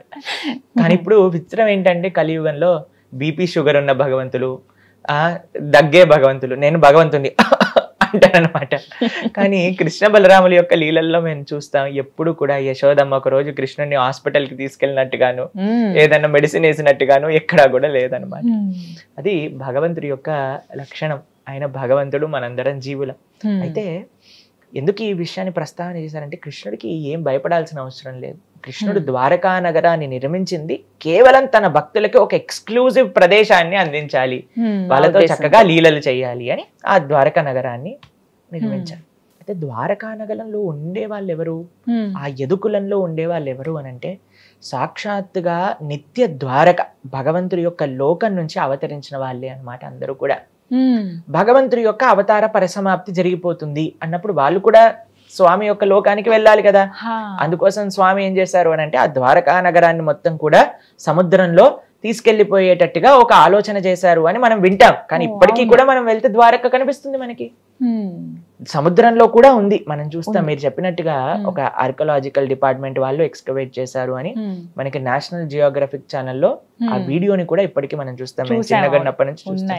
అయితే విచిత్రం ఏంటి అని అంటే వాళ్ళ డాటర్ మా ఆశ్రమానికి వచ్చారనమాట కొన్ని నెలల ముందు. ఆవిడతో మేము చాలాసేపు మాట్లాడాం. వాళ్ళ నాన్నగారికి ఎలా ఈ యొక్క ఐడియా వచ్చింది, కృష్ణుడు ఎలా స్ఫూర్తిని కలిగించారు, ఎలా ఎక్స్కవేషన్లో ఎన్ని భగవంతుడి యొక్క అద్భుతమైన ఎక్స్పీరియన్సెస్ వాళ్ళ తండ్రి గారికి కలిగాయి అనే విషయాలన్నీ కూడా వాళ్ళ డాటర్ మాతో పంచుకున్నారనమాట. ఏం చెప్పారండి? అయితే ఆవిడ చెప్తున్నారు ఎలా వాళ్ళ నాన్నగారు ఎప్పుడైతే ఈ భాగవతం వాళ్ళు చిన్నప్పటి నుంచి వింటూ ఉన్నారో తప్పకుండా ఈ ద్వారకా నగరాన్ని నేను ఎలాగైనా సరే ప్రకాశింపజేయాలి అని ఒక దీంతో చాలా సార్లు ప్రయత్నం చేశారట. ఆయనకి సరైన హెల్ప్ వచ్చి వాళ్ళ యొక్క సరైన టీం తయారయ్యి వాళ్ళ లోపలికి వెళ్ళి చూస్తూ ఉంటే ఎన్ని అద్భుతాలు. ఆ సముద్రంలో ఉండే ద్వారక ఎలాగైతే శాస్త్రంలో కృష్ణుడి యొక్క ద్వారక ఎలా ఉందో అలానే వాళ్ళకి ఆ ద్వారక లోపల కనిపించిందనమాట. ఏ ఆనవాళ్ళు ఏ చిహ్నాలు ద్వారకా నగరంలో ఉండేవో అవన్నీ కూడా ఆ సముద్రంలో కనిపించాయి. కాబట్టి భగవంతుడు ఉండేవాడా, కృష్ణుడు రాముడు ఉండేవాడా అనే వాళ్ళందరికీ ప్రశ్న. రాముడు ఉన్నాడా అంటే రామసేతు ఉంది, కృష్ణుడు ఉన్నాడా అంటే ద్వారక ఉంది. కాబట్టి భగవంతుడు విలక్షణమైన రూపంతో విలక్షణమైన లీలలు. ఇప్పుడు చూడండి, మనం ఒక ప్రదేశానికి వెళ్తాం, వెళ్ళినప్పుడు ఏం చేస్తాం, మన బట్టలు, ఇంకొంతమంది అయితే వాళ్ళు తినే వాటర్ బాటిల్ అన్నీ కూడా తీసుకెళ్తారు. తీసుకెళ్ళాక ఒక ప్రదేశంలో ఉంటాను 2-3 రోజుల తర్వాత ఏం చేస్తాం, మళ్ళీ అన్ని సామాన్లు చదువుకొని ఆ సూట్ కేసుని మూసుకొని మనతో పాటు తీసుకెళ్తాం. అంతేనా? భగవంతుడు ఈ ప్రపంచంలోకి వచ్చినప్పుడు తన పార్షదులు తన లోకం అంతటితో ఇక్కడికి వస్తారు, మళ్ళీ తీసుకెళ్ళిపోయేటప్పుడు అందరినీ తీసుకెళ్లి పైకి వెళ్ళిపోతారు. భగవంతుడి యొక్క అవతార పరిసమాప్తి జరిగినప్పుడు ఆ ద్వారకా వాసులందరూ కూడా ఎవరైతే భగవంతుడితో పాటు భగవత్ పార్షదులు వచ్చారో వాళ్ళందరూ కూడా నిత్య ద్వారక నిత్య లీలలోకి ప్రవేశించారు. అయితే ఇప్పుడు మీకు ఒక చిన్న విషయం చెప్తాను, ఇది ధర్మ సూక్ష్మం. భగవంతుడు ఎప్పుడైనా అవతారం స్వీకరించినప్పుడు భగవంతుడి యొక్క లోకం నుంచి వాళ్ళ యొక్క పార్షదులు వస్తారు. అందులోపల స్వర్గలోకం నుంచి దేవతలందరూ కూడా యాడ్ అవుతారు అనమాట ఒక అంశ రూపంలో. మనం పంచ పాండవులు చూస్తాం కదా, పాండవులు ఒక్కొక్క దేవత యొక్క అంశము అని కూడా మనం వింటూ ఉంటాం. ఇంద్రుడు, తర్వాత యముడు, దాని తర్వాత అర్జునుడి యొక్క అంశం ఇంద్రుడి ద్వారా, యుధిష్ఠుడి యొక్క అంశం ఏమో యమధర్మరాజు ద్వారా, దాని తర్వాత భీముడి యొక్క అంశం ఏమో సాక్షాత్తుగా వాయుదేవుడి ద్వారా అని మనం వింటూ ఉంటాం. చాలా మంది ప్రశ్నిస్తారు, అయ్యా కృష్ణుడి యొక్క భక్తులు పాండవులు వాళ్ళు స్వర్గానికి వెళ్ళిపోయారేంటి అని అంటే, వాళ్ళు స్వర్గానికి వెళ్తూ వాళ్ళ దేవతా పోర్షన్స్ ని డ్రాప్ చేసి వాళ్ళు వైకుంఠానికి వెళ్ళారనమాట. కాబట్టి కృష్ణుడి యొక్క అవతార లీలలలో ఎవరైతే ద్వారకావాసులు వచ్చారో వాళ్ళందరూ కూడా ద్వారకకి వెళ్ళిపోయారు. ఎవరైతే దేవతలు వచ్చారో వాళ్ళందరూ కూడా ప్రభాస క్షేత్రానికి వెళ్ళి అక్కడ ఒక మిస్అండర్స్టాండింగ్ వచ్చినట్టుగా వాళ్ళ పరిసమాప్తి వాళ్ళు చేసుకున్నారనమాట. ఎందుకు అంటే అండి, యదు వంశాన్ని నాశనం చేసే వాళ్ళు ఇంక ఎవ్వరికి సాధ్యం కాదు. వాళ్ళు కానీ స్వర్గలోకానికి వెళ్ళాలంటే వాళ్ళ లోపల వాళ్ళే కొట్లాట పెట్టుకోవాలి. అందుకు ఆ విధంగా ఆయన ఒక చిన్న లీల తయారు చేసి వాళ్ళందరూ కూడా వెళ్ళిపోతారు. కృష్ణుడు కూడా అవతార పరిసమాప్తి చేస్తారనమాట. కృష్ణుడు మరణించడు, మనం పుడతాం, మనం మరణిస్తాం. కృష్ణుడు అవతరిస్తారు, కృష్ణుడు అవతార పరిసమాప్తి చేస్తారు. ఇప్పుడు ప్రతిరోజు కూడా సూర్యుడు ఉదయిస్తున్నప్పుడు ఓ ఈరోజు సూర్యుడు పుట్టాడు, సాయంత్రం పూట సూర్యుడు వెళ్ళిపోయినప్పుడు సూర్యుడు చనిపోయాడు అంటావా? అలానే భగవంతుడు ఈ లోకంలో ఉదయిస్తాడు, అస్తమిస్తాడు. ఎప్పుడైతే స్వామి అస్తమిస్తాడో తన పార్షదులందరూ కూడా వాళ్ళ లోకాలకి వెళ్ళిపోతారు. మిగతా వాళ్ళందరూ కూడా నిత్య లీలలోకి ప్రవేశిస్తారు. ప్రభుజీ, శ్రీకృష్ణ భగవానుడి లీలలు అనంతమైనవి. అవి చిన్నప్పటి నుంచి ఆయన ఎదుగుతున్న క్రమంలో వారు పెద్ద అయిన తర్వాత కురుక్షేత్రం వరకు కూడా, అప్పుడు గీతను బోధించినప్పటి వరకు ప్రతిదీ చాలా మనకి వింతగా ఉంటాయి. అనుభవపూర్వకంగా మనం చాలా విషయాలు కూడా తెలుసుకుంటాం వాటి గురించి. ఇవన్నీ బాగానే ఉంటాయి. ప్రత్యేకంగా కృష్ణుడి గురించి మాట్లాడేటప్పుడు శ్రీకృష్ణ భగవానుడికి ఇంతమంది భార్యలా అని అంటూ ఉంటారు. ఆ మాటకి మీరు ఇచ్చే సమాధానం ఏంటి? నిజంగా అంతమంది భార్యలు ఉన్నారా? కృష్ణుడికి ఎంతమంది భార్యలు అనే ప్రశ్నకి సమాధానం, కృష్ణుడికి 16,108 మంది భార్యలు ఉన్నారు. అమ్మో.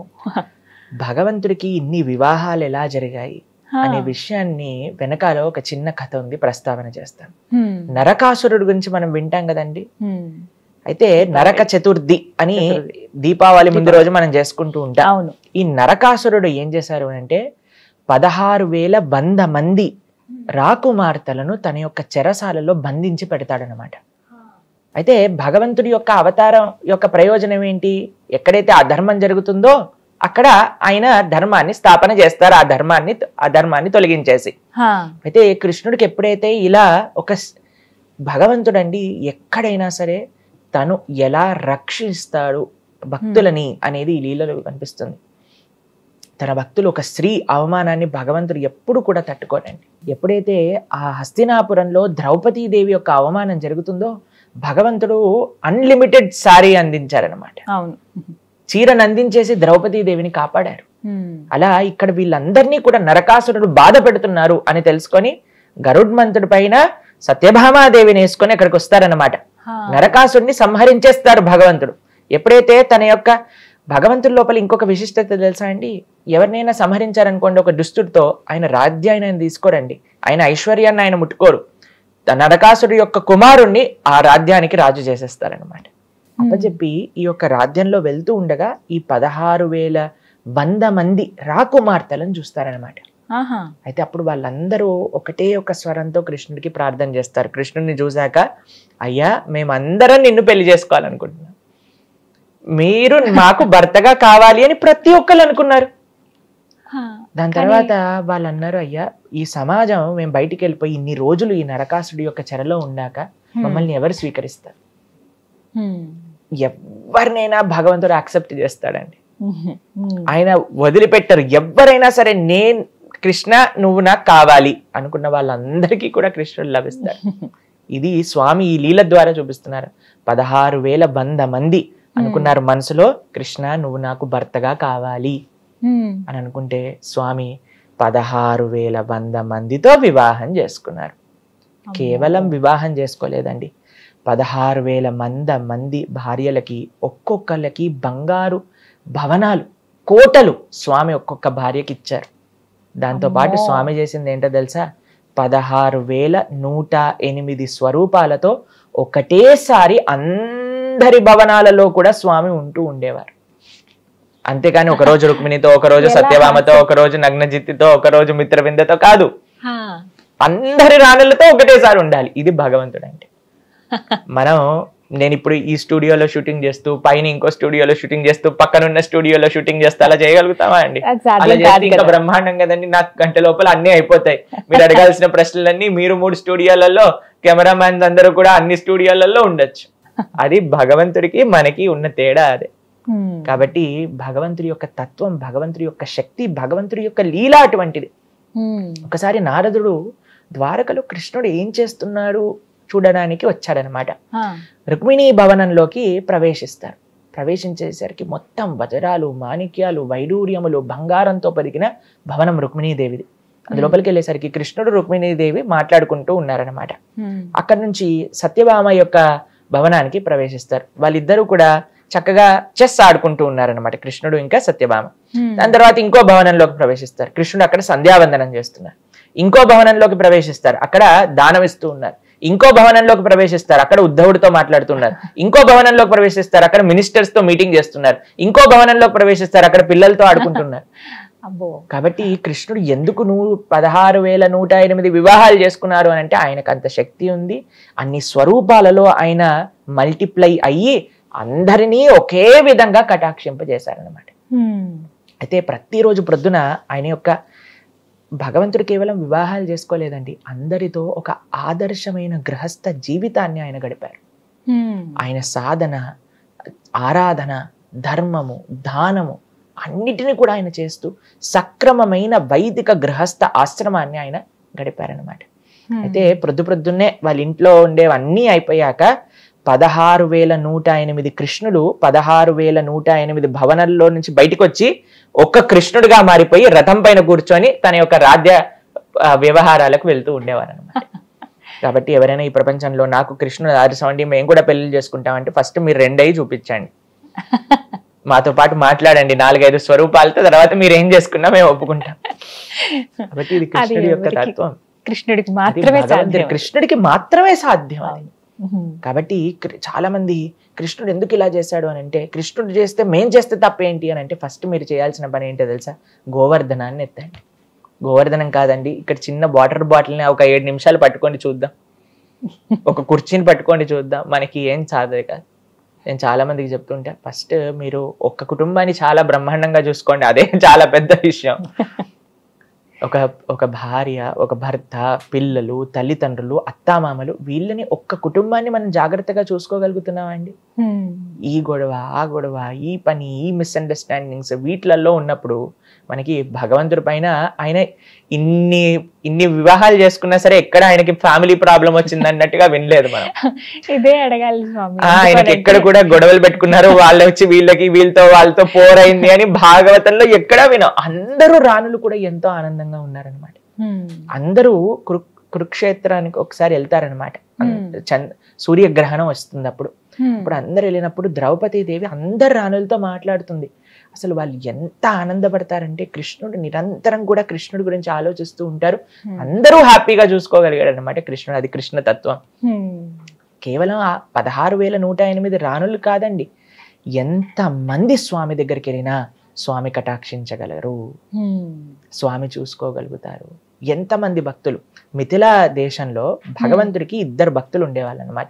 బహుళాశ్వ, శృతదేవ. ఒకళ్ళు రాజు, ఒకళ్ళు చాలా చాలా పేద బ్రాహ్మణుడు అనమాట.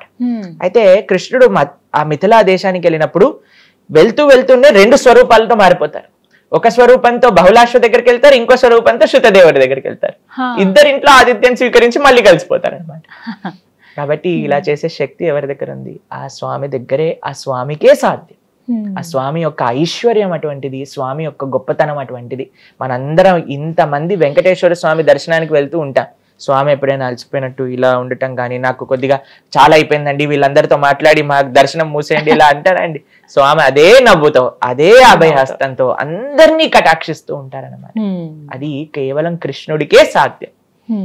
మరి కృష్ణుడిని అనుసరించచ్చా అని అంటే, నిజంగా మీరు కృష్ణుడిని అనుసరించాలి అని అంటే, కృష్ణుడు చెప్పిన మాటలు ఏవైతే భగవద్గీత ఉందో దాన్ని అనుసరించాలి.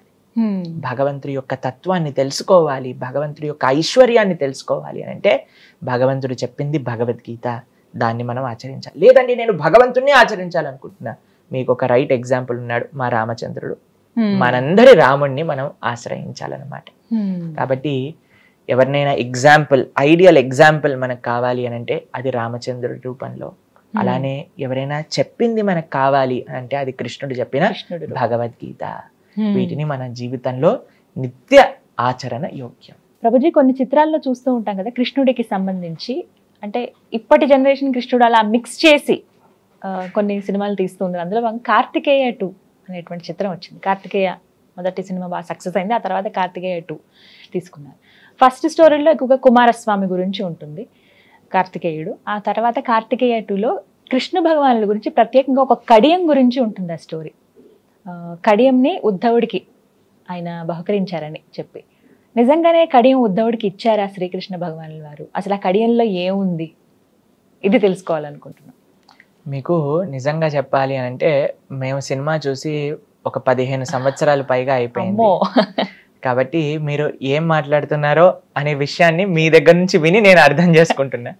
కాబట్టి శాస్త్రరీత్యా చూస్తే, ఎందుకంటే ఇందాక చెప్పుకున్నట్టుగా కృష్ణుడి గురించి తెలుసుకోవాల్సిన ప్రతి విషయము కూడా శ్రీమద్ భాగవతంలో మనకు అందించారు. అయితే భాగవతంలో ఎప్పుడైతే భగవంతుడి యొక్క అవతార పరిసమాప్తి, ఆయన గోలోకానికి వెళ్ళిపోవాలి అనే సమయానికి ఏమవుతుంది అని అంటే, ఆయన యొక్క అశ్వత్థ వృక్షం దగ్గర కృష్ణుడు ఇలా శరీరాన్ని ఇలా ఆంచుకొని కూర్చుంటారనమాట. అప్పుడు ఉద్ధవుడు వస్తాడు ఆ ప్రదేశానికి అనమాట. దాంతో పాటు మీకు ఒక విషయం చెప్తాను, మైత్రేయుడు అనే ఒక మహర్షి కూడా అక్కడికి వస్తారనమాట. వీళ్ళిద్దరూ మాత్రమే భగవంతుడి యొక్క అవతార పరిసమాప్తి జరిగేటప్పుడు కృష్ణుడి దగ్గర ఉన్నారు. ఇంకా ఎవ్వరూ తెలియదు అసలు కృష్ణుడు ఎలా అవతారాన్ని చాలించారు అనే విషయాన్ని.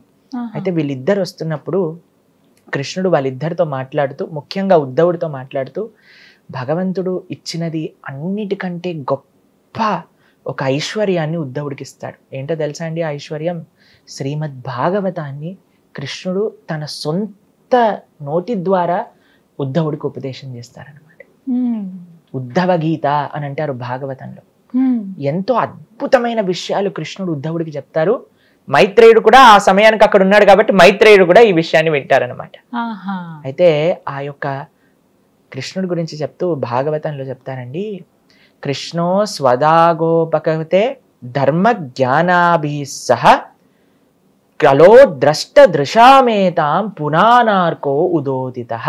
కృష్ణుడు ధర్మాన్ని జ్ఞానాన్ని తీసుకొని ఆ యొక్క నిత్య లీలలోకి ఎప్పుడైతే ప్రవేశింపజేయాలి అని అనుకుంటున్నారో, ఇప్పుడు ధర్మం లేదు, జ్ఞానం లేదు, మరి కలియుగంలో ఏంటండి మనం తరింపడానికి ఒక అవకాశం ఉందా అని అంటే, భగవంతుడు అవతార పరిసమాప్తి చేసుకుంటూ ఆ ధర్మ జ్ఞానాన్ని అలానే కృష్ణుడి యొక్క స్వశక్తిని ఒక అవతారంలో ఈ కలియుగానికి ఇచ్చేసి వెళ్ళిపోయారనమాట. ఏంటో తెలుసా అండి అది? భాగవతం. భాగవతం సాక్షాత్తుగా కృష్ణుడు. భాగవతం మొదటి 2 స్కందములు భగవంతుడి యొక్క 2 శ్రీచరణాలు. అలా భాగవతంలో ఉండే 12 స్కందములు భగవంతుడి యొక్క ఒక్కొక్క అంగంలో ఒక్కొక్క పార్ట్గా చెప్తారనమాట. పురాణార్కో ఉదోదిత అంటే భగవంతుడు సమాప్తి అయిపోయింది, అవతారం భాగవతం అవతరించింది. ఎవరి దగ్గర నుంచి? సాక్షాత్తుగా కృష్ణుడు ఉపదేశం చేశాడనమాట ఉద్ధవుడికి. కాబట్టి ఆ భాగవతంలో నిజమైన ఐశ్వర్యం ఏంటి అని అంటే ఆ భాగవతాన్ని అధ్యయనం చేయటం. కృష్ణుడి గురించి తెలుసుకోవాలి పరిపూర్ణంగా అని అంటే ఆ భాగవతాన్ని మనం వినాలి. అందుకే మనం కూడా భాగవతాన్ని చెప్తూ వస్తున్నాం. ఇప్పుడు ఈ రోజు నుంచి 11వ స్కందం మనం ప్రారంభం చేయబోతున్నాం అన్నమాట. కాబట్టి ఈ భాగవతంలో ఎన్నో విలక్షణమైన విషయాలన్నీ కూడా భగవంతుని తత్వతంగా తెలుసుకోవాలి అని అంటే భాగవతాన్ని మనం ఆశ్రయించాలి. అయితే ఈ భాగవతాన్ని మొత్తం కూడా ఉద్ధవుడికి చెప్తాడు. మైత్రేయుడు కూడా ఈ విషయాన్ని వింటారు. విన్నాక కృష్ణుడు చెప్తారు, అయ్యా నేను నా అవతారాన్ని పూర్తి చేస్తున్నాను, నువ్వు బద్రికాశ్రమంలో నా కోసం తపస్సు చేస్తున్న భక్తుల్ని వెళ్ళి నువ్వు కలువు అని చెప్తారనమాట. మనకండి జీవితంలో చాలా మంది అడుగుతారు, అయ్యా స్వామి భగవంతుడు అంటే మన పైన కృప చూపిస్తున్నారని మనకి ఎలా తెలుస్తుంది? ఏంటో తెలుసా అండి దానికి ఒక సిమ్టమ్? మన జీవితంలో భగవంతుడి యొక్క భక్తులు వస్తారనమాట మన దగ్గరికి. కృష్ణుడు స్వయంగా వెళ్ళలేదు బద్రికాశ్రమానికి, తన భక్తుడైన ఉద్ధవుని పంపించాడు అనమాట. భగవంతుడు మనందరి దగ్గరికి కూడా ఆయన యొక్క కృప ఏ విధంగా పంపిస్తారు అని అంటే తన యొక్క భక్తుల మాధ్యమంగా పంపిస్తారు. ఆ భక్తులు వచ్చి ఏం చెప్తారు? మనకి భాగవతాన్ని ఉపదేశం చేస్తారు. కృష్ణ తత్వాన్ని మొత్తం కూడా భాగవతం ద్వారా మనం నేర్చుకొని ఆ కృష్ణుడికి దగ్గరై మన జీవితాన్ని తరింపజేసుకోవాలి. ఇది కృష్ణుడు ఉద్ధవుడికి ఇచ్చిన నిజమైన ఐశ్వర్యం ఆ యొక్క శ్రీమద్ భాగవతం. అటువంటి గొప్ప నిగమ కల్ప తరోల్ గలితం ఫలం సుఖముఖాద్ అమృత ద్రవ సంయుతం పిబత భాగవతం రసమాలయం ముహురహో రసిక భువి భావుకా అంటారనమాట. మన శాస్త్రాలన్నిటికీ కూడా ఒక చెట్టుగా పోలిస్తే దానికి ఒక అద్భుతమైన తీయటి పండు కాసిందట. అదే శ్రీమద్ భాగవతం. ఇప్పుడు చూడండి, చెట్టు యొక్క సారం మొత్తం కూడా పండులో ఉంటుంది. అందరికి మామిడి పండు అంటే ఇష్టమే కదా. అటువంటి స్వీట్ మామిడి పండు, చిలక కొరికిన మామిడి పండు గురించి విన్నారా? చిలక ఏదైతే పండుని కొరుకుతుందో అది స్వీటెస్ట్ అన్నమాట. చిలక మామూలు పండ్లను కొరకదు, ఏదైతే అన్నిటికంటే తీపిగా ఉంటుందో దాన్ని కొరుకుతుంది అనమాట. అలా శుక మహర్షి చేత చెప్పబడింది. శుక మహర్షి అంటే శుక అంటే ప్యారెట్. అయితే ఆ శుక మహర్షి యొక్క అమృతం కూడా ఈ యొక్క భాగవతాన్ని స్పృశించి అలా పరీక్షిత మహారాజు ద్వారా లోకానికి అందించారన్నమాట. కాబట్టి సకల శాస్త్ర సారాంశం ఏంటి అని అంటే అది శ్రీమద్ భాగవతం. అటువంటి భాగవతాన్ని సాక్షాత్తుగా కృష్ణుడు ఉద్ధవుడికి ఉద్ధవ గీత ద్వారా అందించారు. అది కూడా మనకి శ్రీమద్ భాగవతంలో మనకి చక్కగా ఉపదేశం. చాలా చక్కగా వివరించారు గురుగారు. నమస్తే అండి.